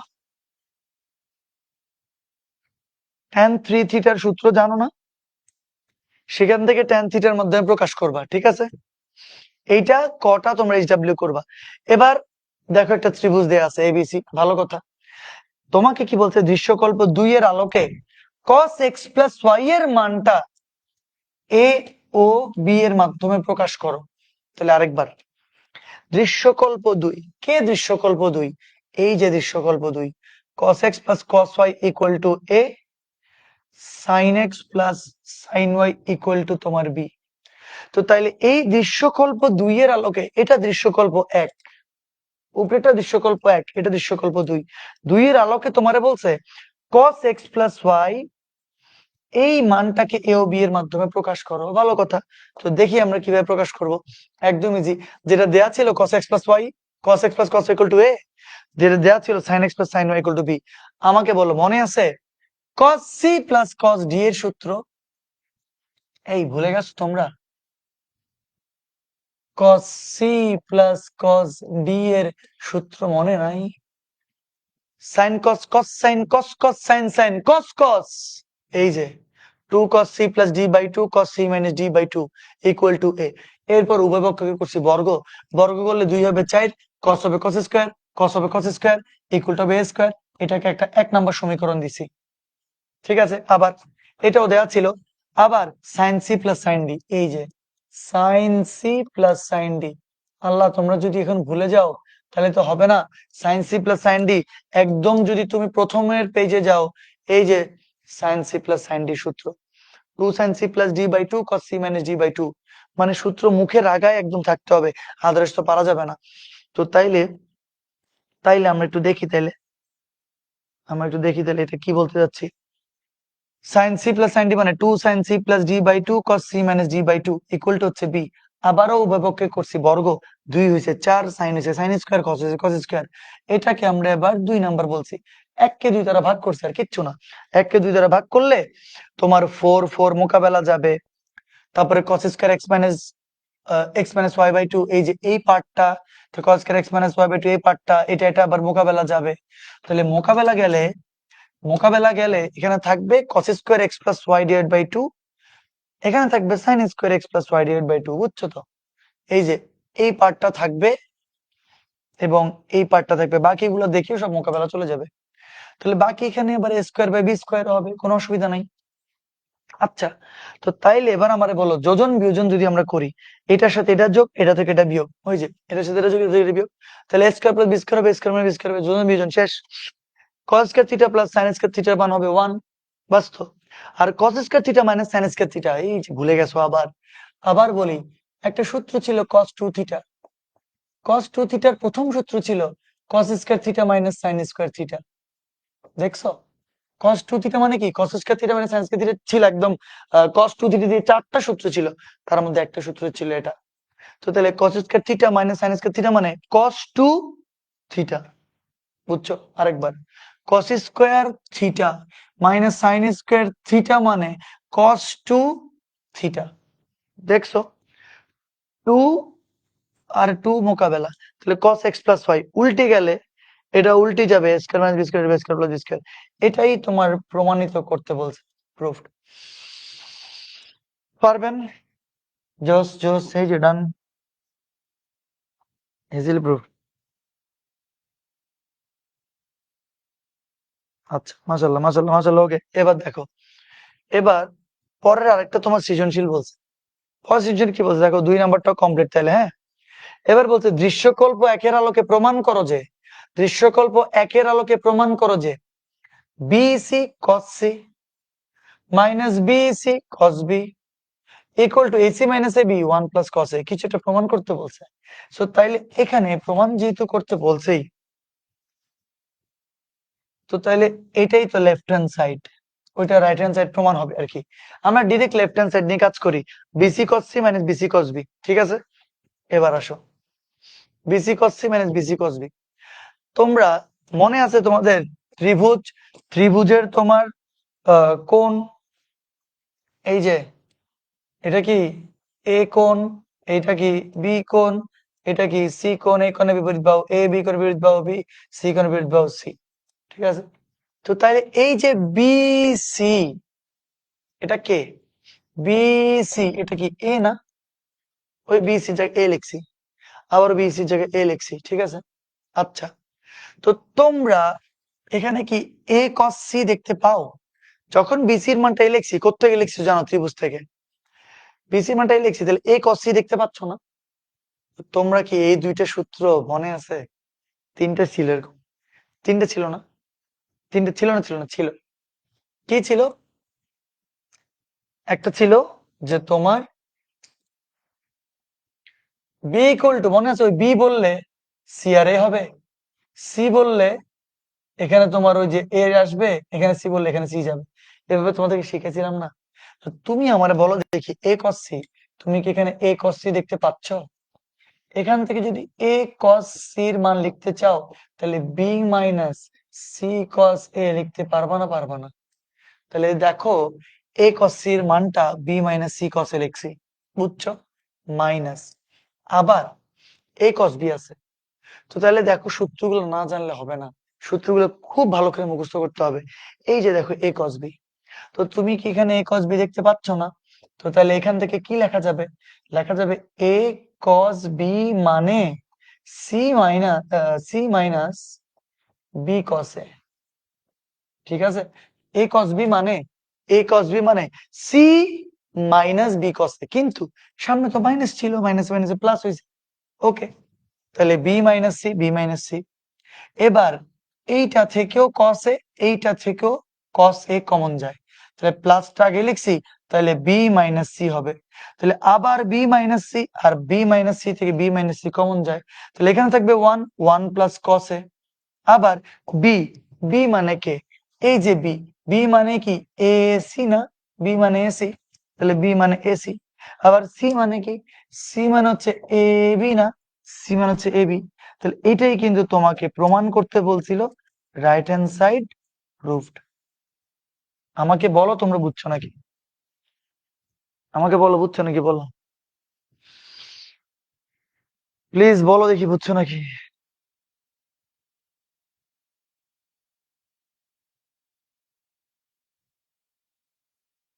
এই তোমরা বুঝছো? তোমরা নিজেরা কমেন্ট করো, বাট বুঝছো নাকি আমাকে একটু বলো তো, তাড়াতাড়ি বলো না। অলরেডি 7:30, 7:33। স্যার জুন মাসে ইয়ার ফাইনাল চ্যাপ্টার 9-10 কি শেষ হবে? না, শেষ হবে না। Thank you so much. এবার কি করবা? ডান্স দাও একটা, রেজা চৌধুরী। জুন মাসে ইয়ার ফাইনাল চ্যাপ্টার 9-10 কি শেষ হবে? কত কনসার্ন, কত পড়ালেখা, কিন্তু এখন যদি তারা আমি একটা ত্রিকোণমিতির অঙ্ক দিই, দেখবি বড় করে বসে আছে, যেটা শিখছে ওটার কোনো খবর নেই। যদি আমি এখানে একটা অঙ্ক দিই, সরলরেখার অঙ্ক, দেখবো ওইটা লাগতেছে না। যদি একটা ইভেনচুয়ালি ম্যাট্রিক্স সিনারিও যদি দেখবে, সেটাও তোমার কি অর্ধেক কাপ বাচ্ছে। যেটা পড়ছো সেটা ভালো করে পড়ো, শেষ হবে নাকি হবে না, কি হবে সেটা উপর আল্লাহর কাছে ছেড়ে দাও। তোমার ইন্টার পরীক্ষার আগে সব শেষ হয়ে যাবে, টেনশন করিও না। কিন্তু কিন্তু কিন্তু এক কথা 10 বার কমেন্ট করার কোনো দরকার নাই। রেজা চৌধুরী, জুন মাস, এটা মাত্র চলতেছে ফেব্রুয়ারি, কথা বলে জুন মাসের কথা। শেষ হবে নাকি হবে না সেটা নিয়ে তোমার টেনশন করার কোনো দরকার নেই। সবকিছুই শেষ হবে। এরপরে তো এখন থেকে অন্তরীকরণ শুরু হবে। অন্তরীকরণের মধ্যে যোগজীকরণ 9 আর 10 হবে। তো 9 10 তো শেষ হবেই হবে, মাস্ট হবে, কেন হবে না। আর আর কি বলবো, আর আর হচ্ছে যে তোমার কুক করিয়েন না স্যার। কেন করব না কুক? তুই যে এই যে কথাটা বললি, এত কষ্ট করে, এত ডিটেইলিং, যদি তুমি কোনোখান থেকে ক্লাস পাও, ক্লাস কম্পেয়ার করিও।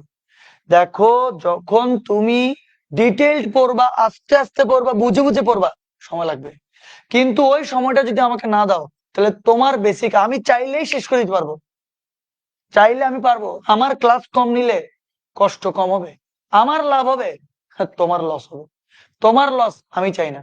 তোমার যে টাকা তুমি আমাকে দিছো, ওই টাকার 10 গুণ বেশি যেহেতু তুমি পাও, আল্লাহর কসম বলি আমি ওটা চিন্তা করি। তো এখন ধৈর্য ধরো, হতাশ হবে না, হয়ে যাবে সব শেষ। কেন হবে না? আর আমাকে একটা কথা বলো, অনলাইনে একটা জগৎ, এটা হাজার হাজার পোলাপাইন একটার সাথে একটা কমিউনিটিতে। আমি যদি তোমাকে তোমার কোর্স শেষ, চ্যাপ্টার শেষ না করে কোথাও কি আমি পালা যেতে পারবো? মরে গেলে ডিফারেন্ট জিনিস, মরে গেলে ডিফারেন্ট জিনিস, এছাড়া আমি কোথাও যাইতে পারবো না। ওটা আমার দায়বদ্ধতা আছে। আমি ফাঁকিবাজিও করব না, কারণ এটা আমার রক্তে নাই। তো বাকি আর কি, বাকি খালি একটু সমাজের সময় দরকার। তুমি যদি ধরো, আচ্ছা আল্লাহ মাফ করুক, এরকম তো হবে না, সব শেষ হয়ে যাবে আমি জানি, এক্সট্রা ক্লাস দিয়ে হলেও শেষ হয়ে যাবে, 100% শেষ হবে। কিন্তু ধরো যদি তোমার ইন্টিগ্রেশন ডিফারেন্সিয়েশন তোমার শেষ হইলো, তোমার ধরো বিন্যাস সমাবেশ একটা বাকি থাকবে, ধরো বাকি যদি থাকে, আর কি বাকি থাকবে? ভেক্টর। ভেক্টর তো তোমরা ফিজিক্সে যেটা ভেক্টর পড়ছো, এখানে সেম একই ভেক্টর।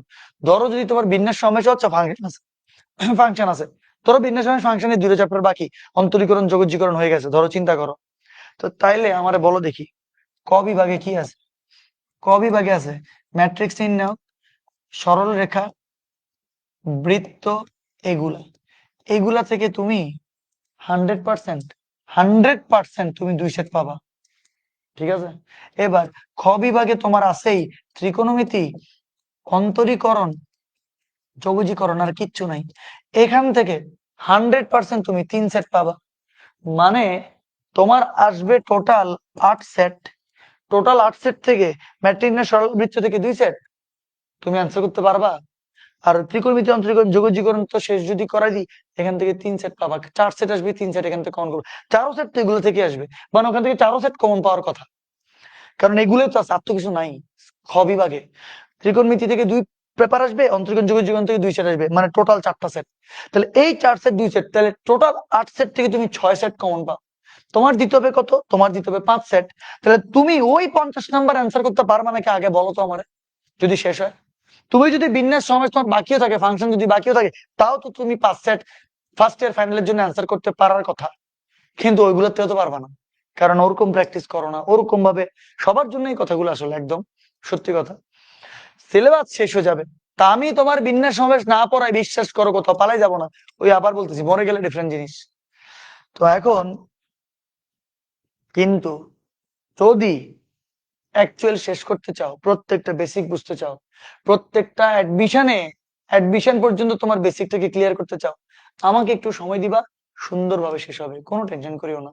কোথাও পালাই যাবো না, ইনশাল্লাহ বাঁচি থাকলে একটা চ্যাপ্টারও বাদ যাবে না। ঠিক আছে? অনেক কথাবার্তা বলে ফেলছি, এগুলো আসলে বলা উচিত না, যাই হোক। ওকে, আহ কি কি বলে বলবেন না? ঠিক আছে, ওকে, ঠিক আছে, ঠিক আছে, ঠিক আছে, ঠিক আছে, ঠিক আছে, ঠিক আছে রেজা, কোনো কুক না, তুমি এমনি ভালোই বলছো, ঠিক আছে। ওকে, এবার এবার এই সৃজনশীলটা দেখো, সহজ সৃজনশীল, ইজি, একদম জোস। একদম ইজি, কোনো কঠিন না, কিচ্ছু না। দেখো এটা কি করবা, একটু মনোযোগ দাও। কটার দিকে দেখো আগে, দেখাও যে সাইন 29 ডিগ্রি,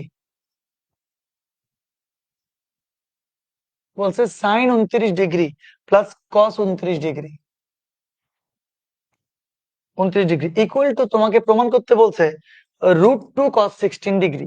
√2 cos 16 ডিগ্রি যেটা কতে প্রমাণ করতে বলছে, কত সহজই হয় ভাই, কত কঠিন কিছু হয় না। তো তাইলে একটা একটা এই পর্যন্ত তোদেরকে যা পড়াইছি আমি আমি ইচ এন্ড এভরি লাইনের ব্যাখ্যা দিছি।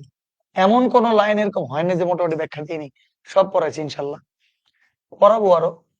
আচ্ছা এখানে কস আছে তো, তো তাইলে একটা কাজ করি আমরা, সাইন কে কসে নিয়ে যাই, অবশ্যই পারবো। দেখি আমাকে বলো সাইন 90 ডিগ্রি, দেখি এ বুঝতেছো না, বুঝতেছো না? 8টা পর্যন্ত পড়াবো, প্লিজ একটু কষ্ট করে আমার সাথে লাগিয়ে থাকো। 90 ডিগ্রি থেকে যদি 61 ডিগ্রি বিয়োগ করি তাহলে তো 29 ডিগ্রি থাকে, আর এখানে কস 29 ডিগ্রিটাকে রেখে দিই নাকি, তাহলে তো কসটা কসই থাকলো, কোনো তার কোনো চেঞ্জেস হলো না, ভালো কথা। সাইন 90 ডিগ্রি মাইনাস থিটা মানে কস থিটা, জানো? সাইন 90 ডিগ্রি মাইনাস থিটা মানে কস থিটা, তো তাহলে এখানে লেখা যাবে cos 61 degree plus cos 29 degree. ও বুক, এটা তো পেন। তাহলে cos C plus cos D এর সূত্র দেখা যায় নাকি যায় না? Sign cos cos sine cos cos, তাহলে 2 cos C plus D divided by 2 sine cos cos sine cos cos, তাহলে cos C minus D divided by 2। বুঝছেন না বুঝেন নাই?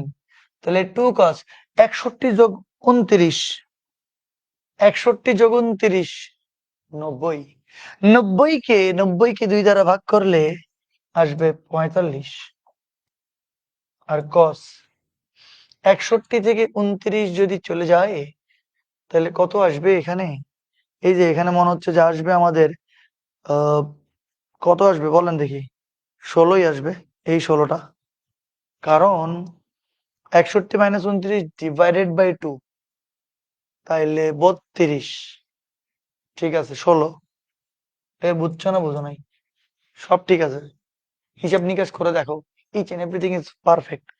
cos 45 ডিগ্রির মান 1/√2, সো তাহলে 2 ইন্টু cos 45 মানে 1/√2, তাহলে cos 16, তো তাহলে 2 মানে কি, √2 ইন্টু √2 ইন্টু 1/√2 cos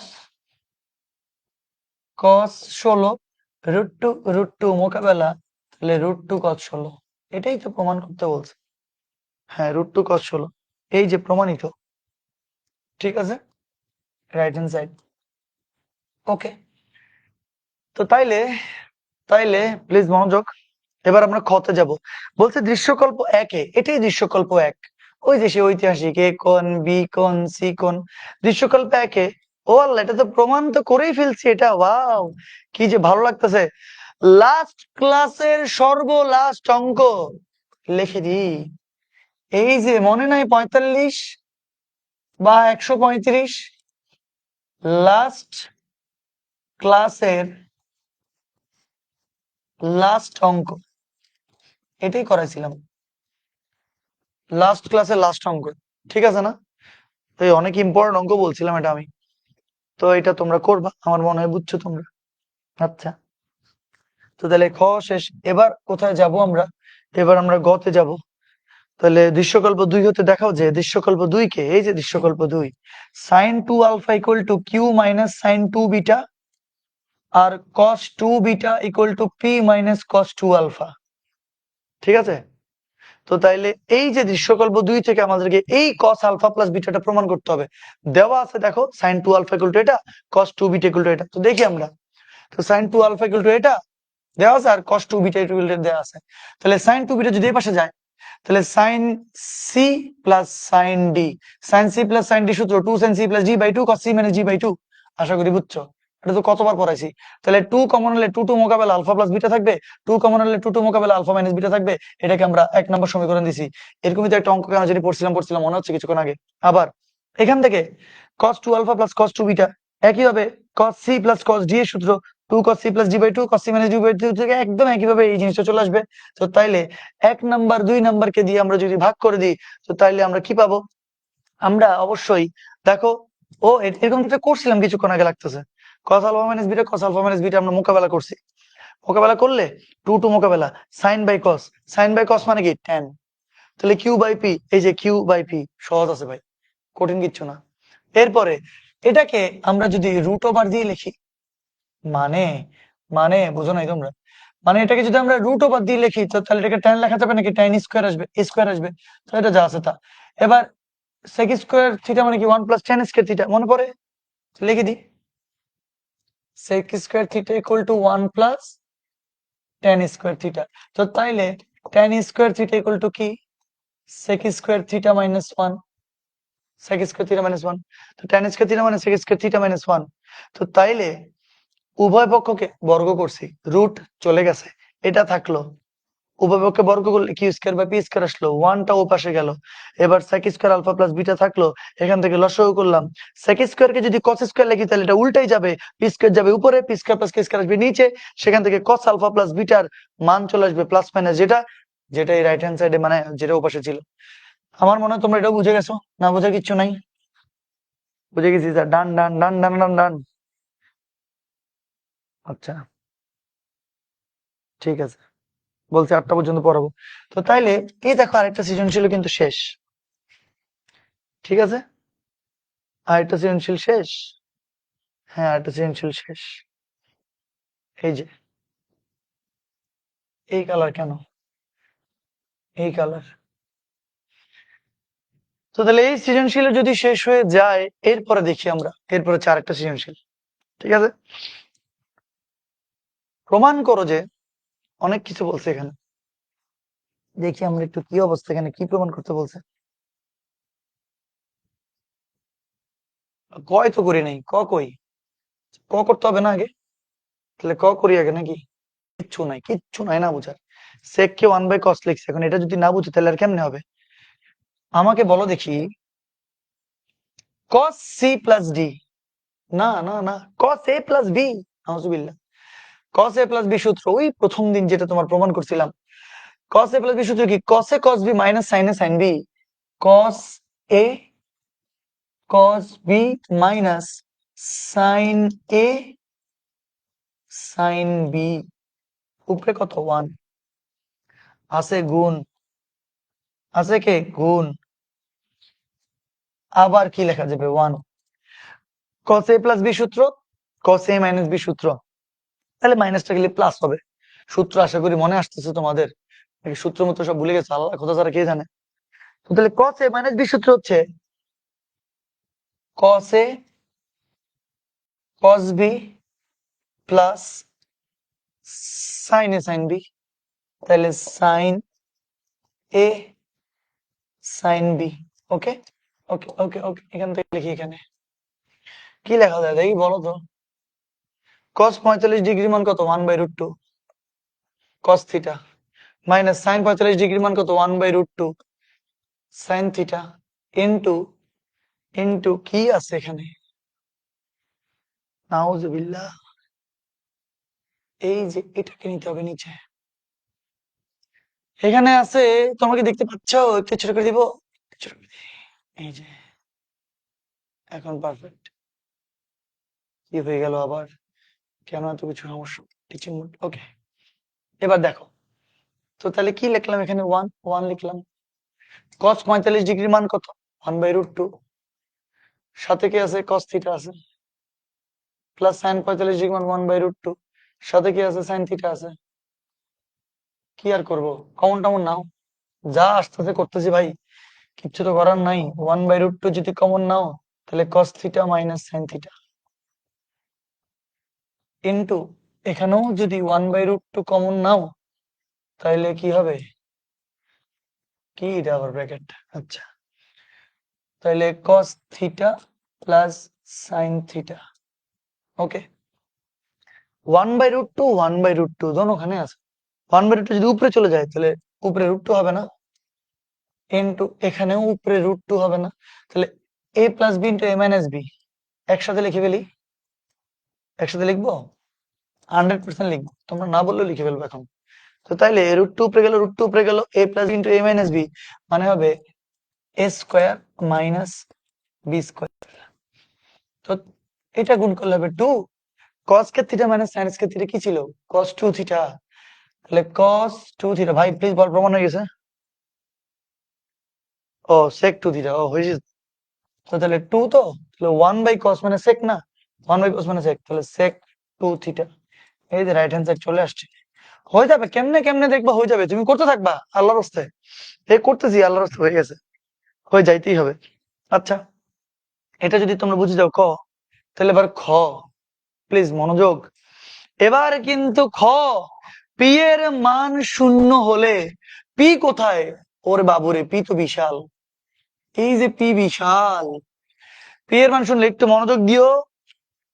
আমরা কিছুক্ষণ পরেই, আল্লাহ কেন নেট ডিস্টার্ব এরকম কেন? ডিসমিস দেখি তো আমরা। ওকে, ঠিক আছে, এখন ঠিক আছে।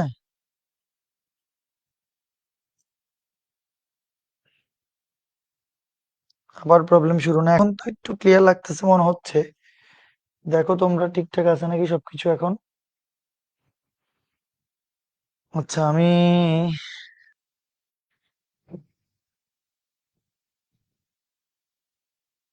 হাসি খুশি যত তাড়াতাড়ি সম্ভব ত্রিকোণমিতি করে ফেলিও। এবার ঠিক আছে, নেটের বাজার, হ্যাঁ এখন ঠিক আছে মনে হচ্ছে। দেখো তো একটু তোমরা চেক টেক করে ঠিকঠাক আছে নাকি সবকিছু। আচ্ছা, ঠিক আছে নেট সবকিছু, কোনো অসুবিধা তো লাগতেছে না আমার কাছে। ওকে, তাইলে তাইলে আমরা আবার শুরু করে ফেলি। আরে পাগল, একটু ঝাপসা হইলে আবার ঠিক হয়ে যাবে কিছুক্ষণ পরে। এত অধৈর্য হইলে হবে? হইতেই তো পারে ঝামেলা, ঝামেলা তো হওয়াটা দুনিয়াতে স্বাভাবিক একটা ব্যাপার। ঠিক আছে না? আচ্ছা, একটু মনোযোগ দাও, বুঝে যাওয়া তোমরা। পি এর মান 0 দেখাও যে এটা, তাহলে আসো দেখি আমরা। তাহলে পি কত? এই যে পি, পি এর মান 0 হলে মানে কত? এই পুরাটার মান 0। তাহলে এই পুরাটা ইকুয়াল টু 0। তাহলে tan বিটা যদি ওপাশে যায় তাহলে tan বিটা ইকুয়াল টু বাকি পুরোটা লেখা যাবে না? যাবে না? যাবে। তো সেটাকে আমরা কি নং দিয়ে দিছি? আমরা 1 নম্বর সমীকরণ দিয়ে দিছি। এবার তোমাকে লেফট হ্যান্ড সাইড কি বলছে? লেফট হ্যান্ড সাইড বলছে tan আলফা মাইনাস বিটা। তো tan আলফা মাইনাস বিটা লিখছি। তো তাহলে সবাই তো জানো tan a মাইনাস b সূত্র। tan a মাইনাস b সূত্র কি? tan a minus tan b 1 plus tan a tan b। আর এই যে টানাটান b সূত্রটা কি ভুলে গেছো তোমরা? ভুলে গেলে তো হবে না। চট্টগ্রাম 2025। tan কে লিখছে sin alpha by cos alpha. tan beta, tan বিটার মান তো তোমাদের এই যে দেয়া আছে, n sin alpha cos alpha 1 minus n sin square alpha. So তাহলে tan বিটার মানটা পুরাটা বসাই দিছি। আবার আবার 1 1 1 tan আলফাকে কি লেখা যাবে? sin alpha by cos alpha. আবার এই tan বিটার মানটা পুরাটা একদম একই বসাই দিছি। কিচ্ছু করি নাই জানো, বাকিটা লসাগু করছি। তো তাহলে এই যে লসাগু, cos alpha 1 minus n sin square alpha. এই যে cos alpha 1 minus n sin square alpha, লসাগু উপরে এটা আসবে। আবার আবার নিচেও তোমার cos alpha 1 minus n sin square alpha, cos alpha এই লসাগু উপরে এটা আসবে। তো এখন লসাগু তো করতে পারবো, আমি তো একটু তাড়াতাড়ি বুঝে দিচ্ছি, পরে দিয়ে স্লাইড দেখলে বুঝতে পারবো, এগুলো অসুবিধা নেই। তো দেখো, এখানেও cos alpha 1 minus n sin square alpha, এখানেও cos alpha 1 minus n sin square, উভয় পক্ষ থেকে হরলব থেকে তাহলে মোকাবেলা যাবে। মোকাবেলা যদি যায়, মোকাবেলা যদি যায়, পরের স্লাইডে কি আছে? ওই আবার ওই লাইনটাই লিখছি আমি। সো তাহলে এই যে এইটা, এইটা মোকাবেলা, মোকাবেলা করে তুমি যখন এখানে সাইন আলফা গুণ করবা, সাইন আলফা গুণ করবা, কস আলফা গুণ করবা, কমন নিবা, কমন নিলে তুমি এই লাইনটা পেয়ে যাবা। কমন নিলে মোকাবেলা টোকাবেলা করলে দেখবা এই লাইনটা পেয়ে যাবা। নিজেরা করবা, আমি একটা বা দুইটা লাইন মনে লিখি না এখানে। তো এক দুইটা লাইন না লিখলে অসুবিধা নাই, কিছু যদি নিচ থেকে না পারো হবে, কিছু তো নিচ থেকে পারতে হবে। তো তাইলে এইটা মোকাবেলা, বাকি গুনটুন করবা। Sine square alpha cos square alpha এখান থেকে 1 to 1 এসে এই যে এটা চলে আসবে। তাহলে সাইন আলফা কমন আনবা, এখানে থাকবে 1 মাইনাস n, নিচে cos alpha, sin by cos কে লেখা যাবে tan alpha, tan into tan alpha into 1 minus n, এটাই tan আলফা 1 মাইনাস n, এটা চলে আসবে। ঠিক আছে, আমার মনে হয় পারবা, না পারার কিচ্ছু নেই, সহজ আছে। এবং নেটও ঠিক আছে, নেটও মনে হচ্ছে না তেমন একটা অসুবিধা, নেট তো ঠিক চলতেছে নাকি? হ্যাঁ, নেট একটু ডিস্টার্ব করতেছে, কিন্তু আমার কথাগুলা বুঝতেছো? কথাগুলাও তো একটা কথা, তো আর ডাবল আসতেছে না। লেখাগুলো ধরো ডাবল হইলেও যেটা বলতে চাচ্ছি কথাগুলা কি আর ডাবল আসতেছে? আসতেছে না। আর তো একটাই বাকি আছে, আর তো নাই। এই যে ক গেল, খ গেল, বাকি এই একটা গ খালি বাকি আছে ভাই। একটু দেখো না, গটা দেখলে শেষ হয়ে যাবে। তাহলে দেখো, এই যে গটা, গটা তোমার কি বলছে জানো? বলছে a plus B plus C equal to যদি পাই হয়, a plus B plus C equal যদি পাই হয়, এবং কিউ স্কোয়ার যদি তোমার 3 হয়। ভালো কথা। কিউ কত? এই যে কিউ, আবার এইটা কিউ হচ্ছে যে এটা, কিউ হচ্ছে cot A plus cot B plus cot C. তোমাদের স্ক্রিনে লেখা না ঝাপসা হয়ে গেছে, মুখের কথা কি ঝাপসা হয়ে গেছে? একটু তো ম্যানেজ করা যায়। সবসময় তো আর নেট ডিস্টার্ব করে না, হুটহাট করে তো নেট ডিস্টার্ব করে, তাই না?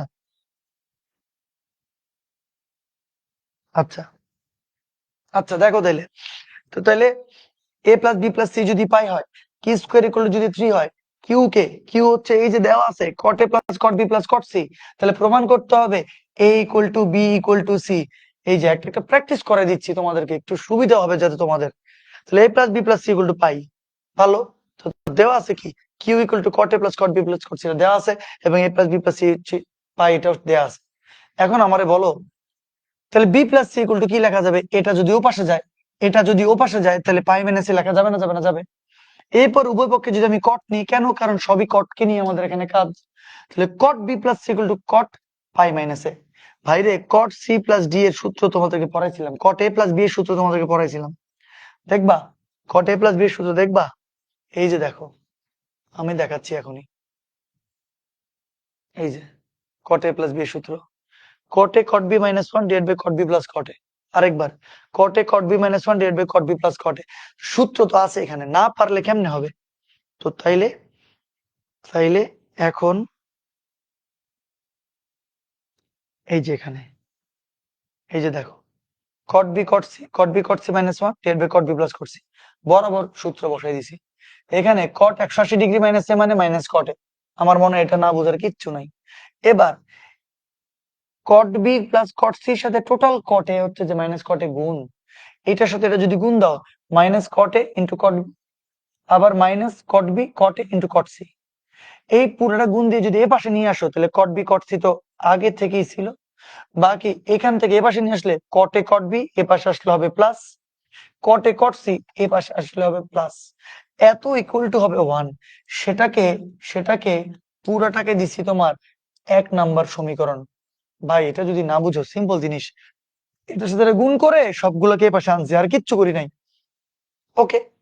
এবার দেখো, তোমাকে বলছে না Q square equal to 3, Q square equal to কত তোমার 3। কিউ কে, কিউ হচ্ছে যে এই যে এটা Q, cot A plus cot B plus cot C, এটার মান হচ্ছে কিউ। তাহলে এটার মান আমি বসাই দিছি, হোল স্কোয়ার ইকুয়াল টু 3। এবার তোমরা কি জানো 3 এর সাথে যে মনে মনে একটা এক গুণ আছে? আছে না নাই? আছে। তাহলে cot A plus cot B plus cot C whole square লিখছি। 3 এর সাথে মনে মনে যদি একটা এক গুণ থাকে, ওই একের জায়গায় কিন্তু প্র্যাকটিস করে তোমাকে এগুলো বুঝতে হবে যে কেমনে করবা তুমি।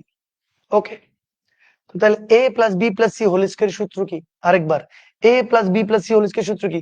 এ square plus B square plus C square plus 2ab plus 2bc plus 2ca, আবার ইকুয়াল টু দিয়ে 3 দিয়ে এই পুরাটা আছে, এই পুরাটা আবার লিখছি। না বুঝার কি আছে এখানে? A plus B plus C whole square সূত্র তো 9 10 পড়ছো তোমরা। তো বাকি এটা দিয়ে পুরোটা যা ছিল তা তো রেখে দিছি, আর কিছু করি নাই। এখন 3 কটে কট বি এখানে আছে, এটা যদি এই পাশে আসে 2 কটে কট বি থেকে বিয়োগ যায়, তাহলে একটা মাইনাস কটে কট বি থাকবে, বিয়োগ যায় মাইনাস থেকে 2, তাহলে ডেফিনেটলি মাইনাস আসবে। আবার 3 যদি গুণ করো, 3 কট বি কট সি এ পাশে আসে minus, 2 cot B cot C আগে থেকে ছিল, তাহলে মাইনাস করলে আবার minus cot B cot C আসবে। কিচ্ছু না, সহজ ভাই, একদম সহজ। পুরোটা ইকুয়াল টু 0। ঠিক আছে। ওকে। এরপরে, এরপরে উভয় পক্ষে করছি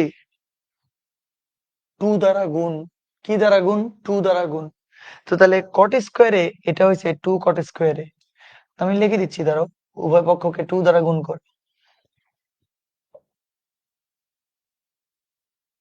উভয় পক্ষকে 2 দ্বারা গুণ করে। এবার বলো, আমি যদি এই সৃজনশীল গুলো আমার হাতে লিখে লিখে করাইতে হইতো, তাহলে কতক্ষণ লাগতো? এই জন্য একটু লিখে রাখছি আর কি ভাই।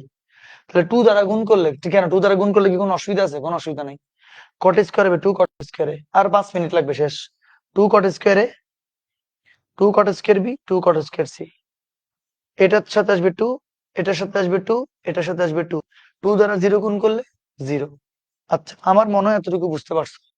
তাহলে কিউ স্কোয়ার ইকুয়াল টু 3 প্রশ্নে দেওয়া ছিল, কিউ এর মান বসাইছি, ভালো কথা। 3 ইন্টু 1, মনে মনে 1 আছে, সেই 1 এর মান এখান থেকে নিয়ে হট করে বসাই দিছি, a plus B plus C whole স্কোয়ারের সূত্র অ্যাপ্লাই করছি, a square plus B square plus C square plus 2ab plus 2bc plus 2ca, সেখান থেকে তারপরে ওই পুরো পার্টটাকে এই পাশে আনছি, মাইনাস করছি, বিয়োগ করছি, বিয়োগ করে 2 দ্বারা গুণ করছি, শেষ। এতটুকু, হ্যাঁ, ওকে। এরপরে এই যে 2 দ্বারা গুণ করছি, 2 দ্বারা গুণ, কয়টা কট স্কোয়ার বি? দুইটা। তো তাহলে এই যে একটা কট স্কোয়ার বি, এই যে আর একটা কট স্কোয়ার বি, এখান থেকে 100% a minus B whole square, এরপর এখান থেকে 100% a minus B whole square, সূত্র অ্যাপ্লাই করা যায় না? জানা যায়। তাহলে cot a minus cot B whole square, cot B minus cot C whole square, cot C minus cot a whole square. এখন তোমরা কি জানো, এরকম যখন একটা টোটাল রাশির প্রতিটা আলাদা আলাদা পদের যে সমষ্টি টোটালটা আছে, ওইটার মান যদি 0 হয়, তাহলে এই যে আলাদা পদের মানও শূন্য হবে, মানে এই এই পদটার মানও শূন্য হবে। শূন্য স্কোয়ার শূন্য স্কোয়ার শূন্য স্কোয়ার, তখন আলটিমেটলি শূন্য হবে। তো মনে রাখো, পুরো একটি রাশির যদি এরকম আলাদা আলাদা কতগুলা পদের সমষ্টি শূন্য হয়, তাহলে সেই আলাদা আলাদা ওই যে যে রাশিগুলো পদগুলো, ওগুলোর মানও শূন্য হবে।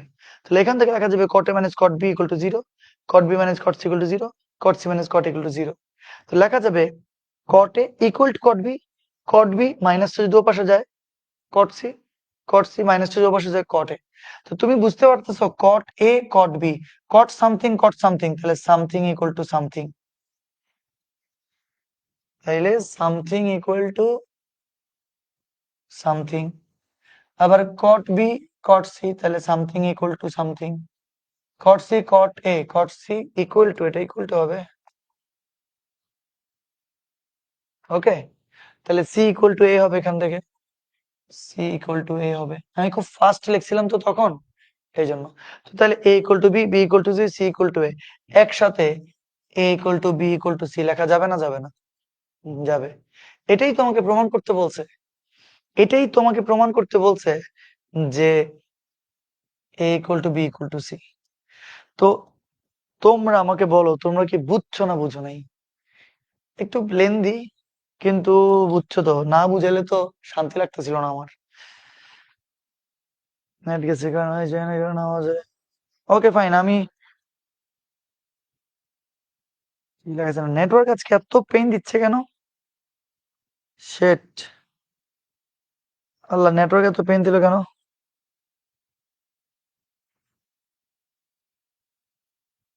নাউজুবিল্লাহ, আস্তাগফিরুল্লাহ মিন জালিক। আচ্ছা, আমি তো জানতাম না এতক্ষণ, আমি তো পরেই যাচ্ছিলাম। আচ্ছা, তো তোমরা শেষ, আজকে ক্লাস তো এই তো, সৃজনশীল বাকিগুলো বুঝছো? তোমরা নিজেরা অবশ্যই তোমরা কি ইয়া করবা, নিজেরা প্র্যাকটিস তো করতে হবে তোমাদেরকে। তোমাদেরকে আমি খালি একটা চ্যালেঞ্জ দিচ্ছি, এগুলো নেটে থেকে যাবে, পরবর্তীতে দেখতে পারবা তোমরা, যখন লাইভ ক্লাসটা চলে আসবে তখন দেখতে পারবা। তাইলে এইচএসসি 25 এবং এইচএসসি 23, এই দুইটা বোর্ডের, এই দুই দুই ব্যাচের সকল বোর্ডের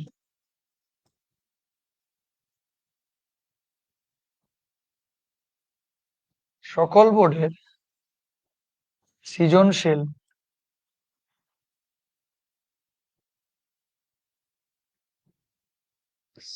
সলভ তোমরা খুঁজলে পেয়ে যাবা।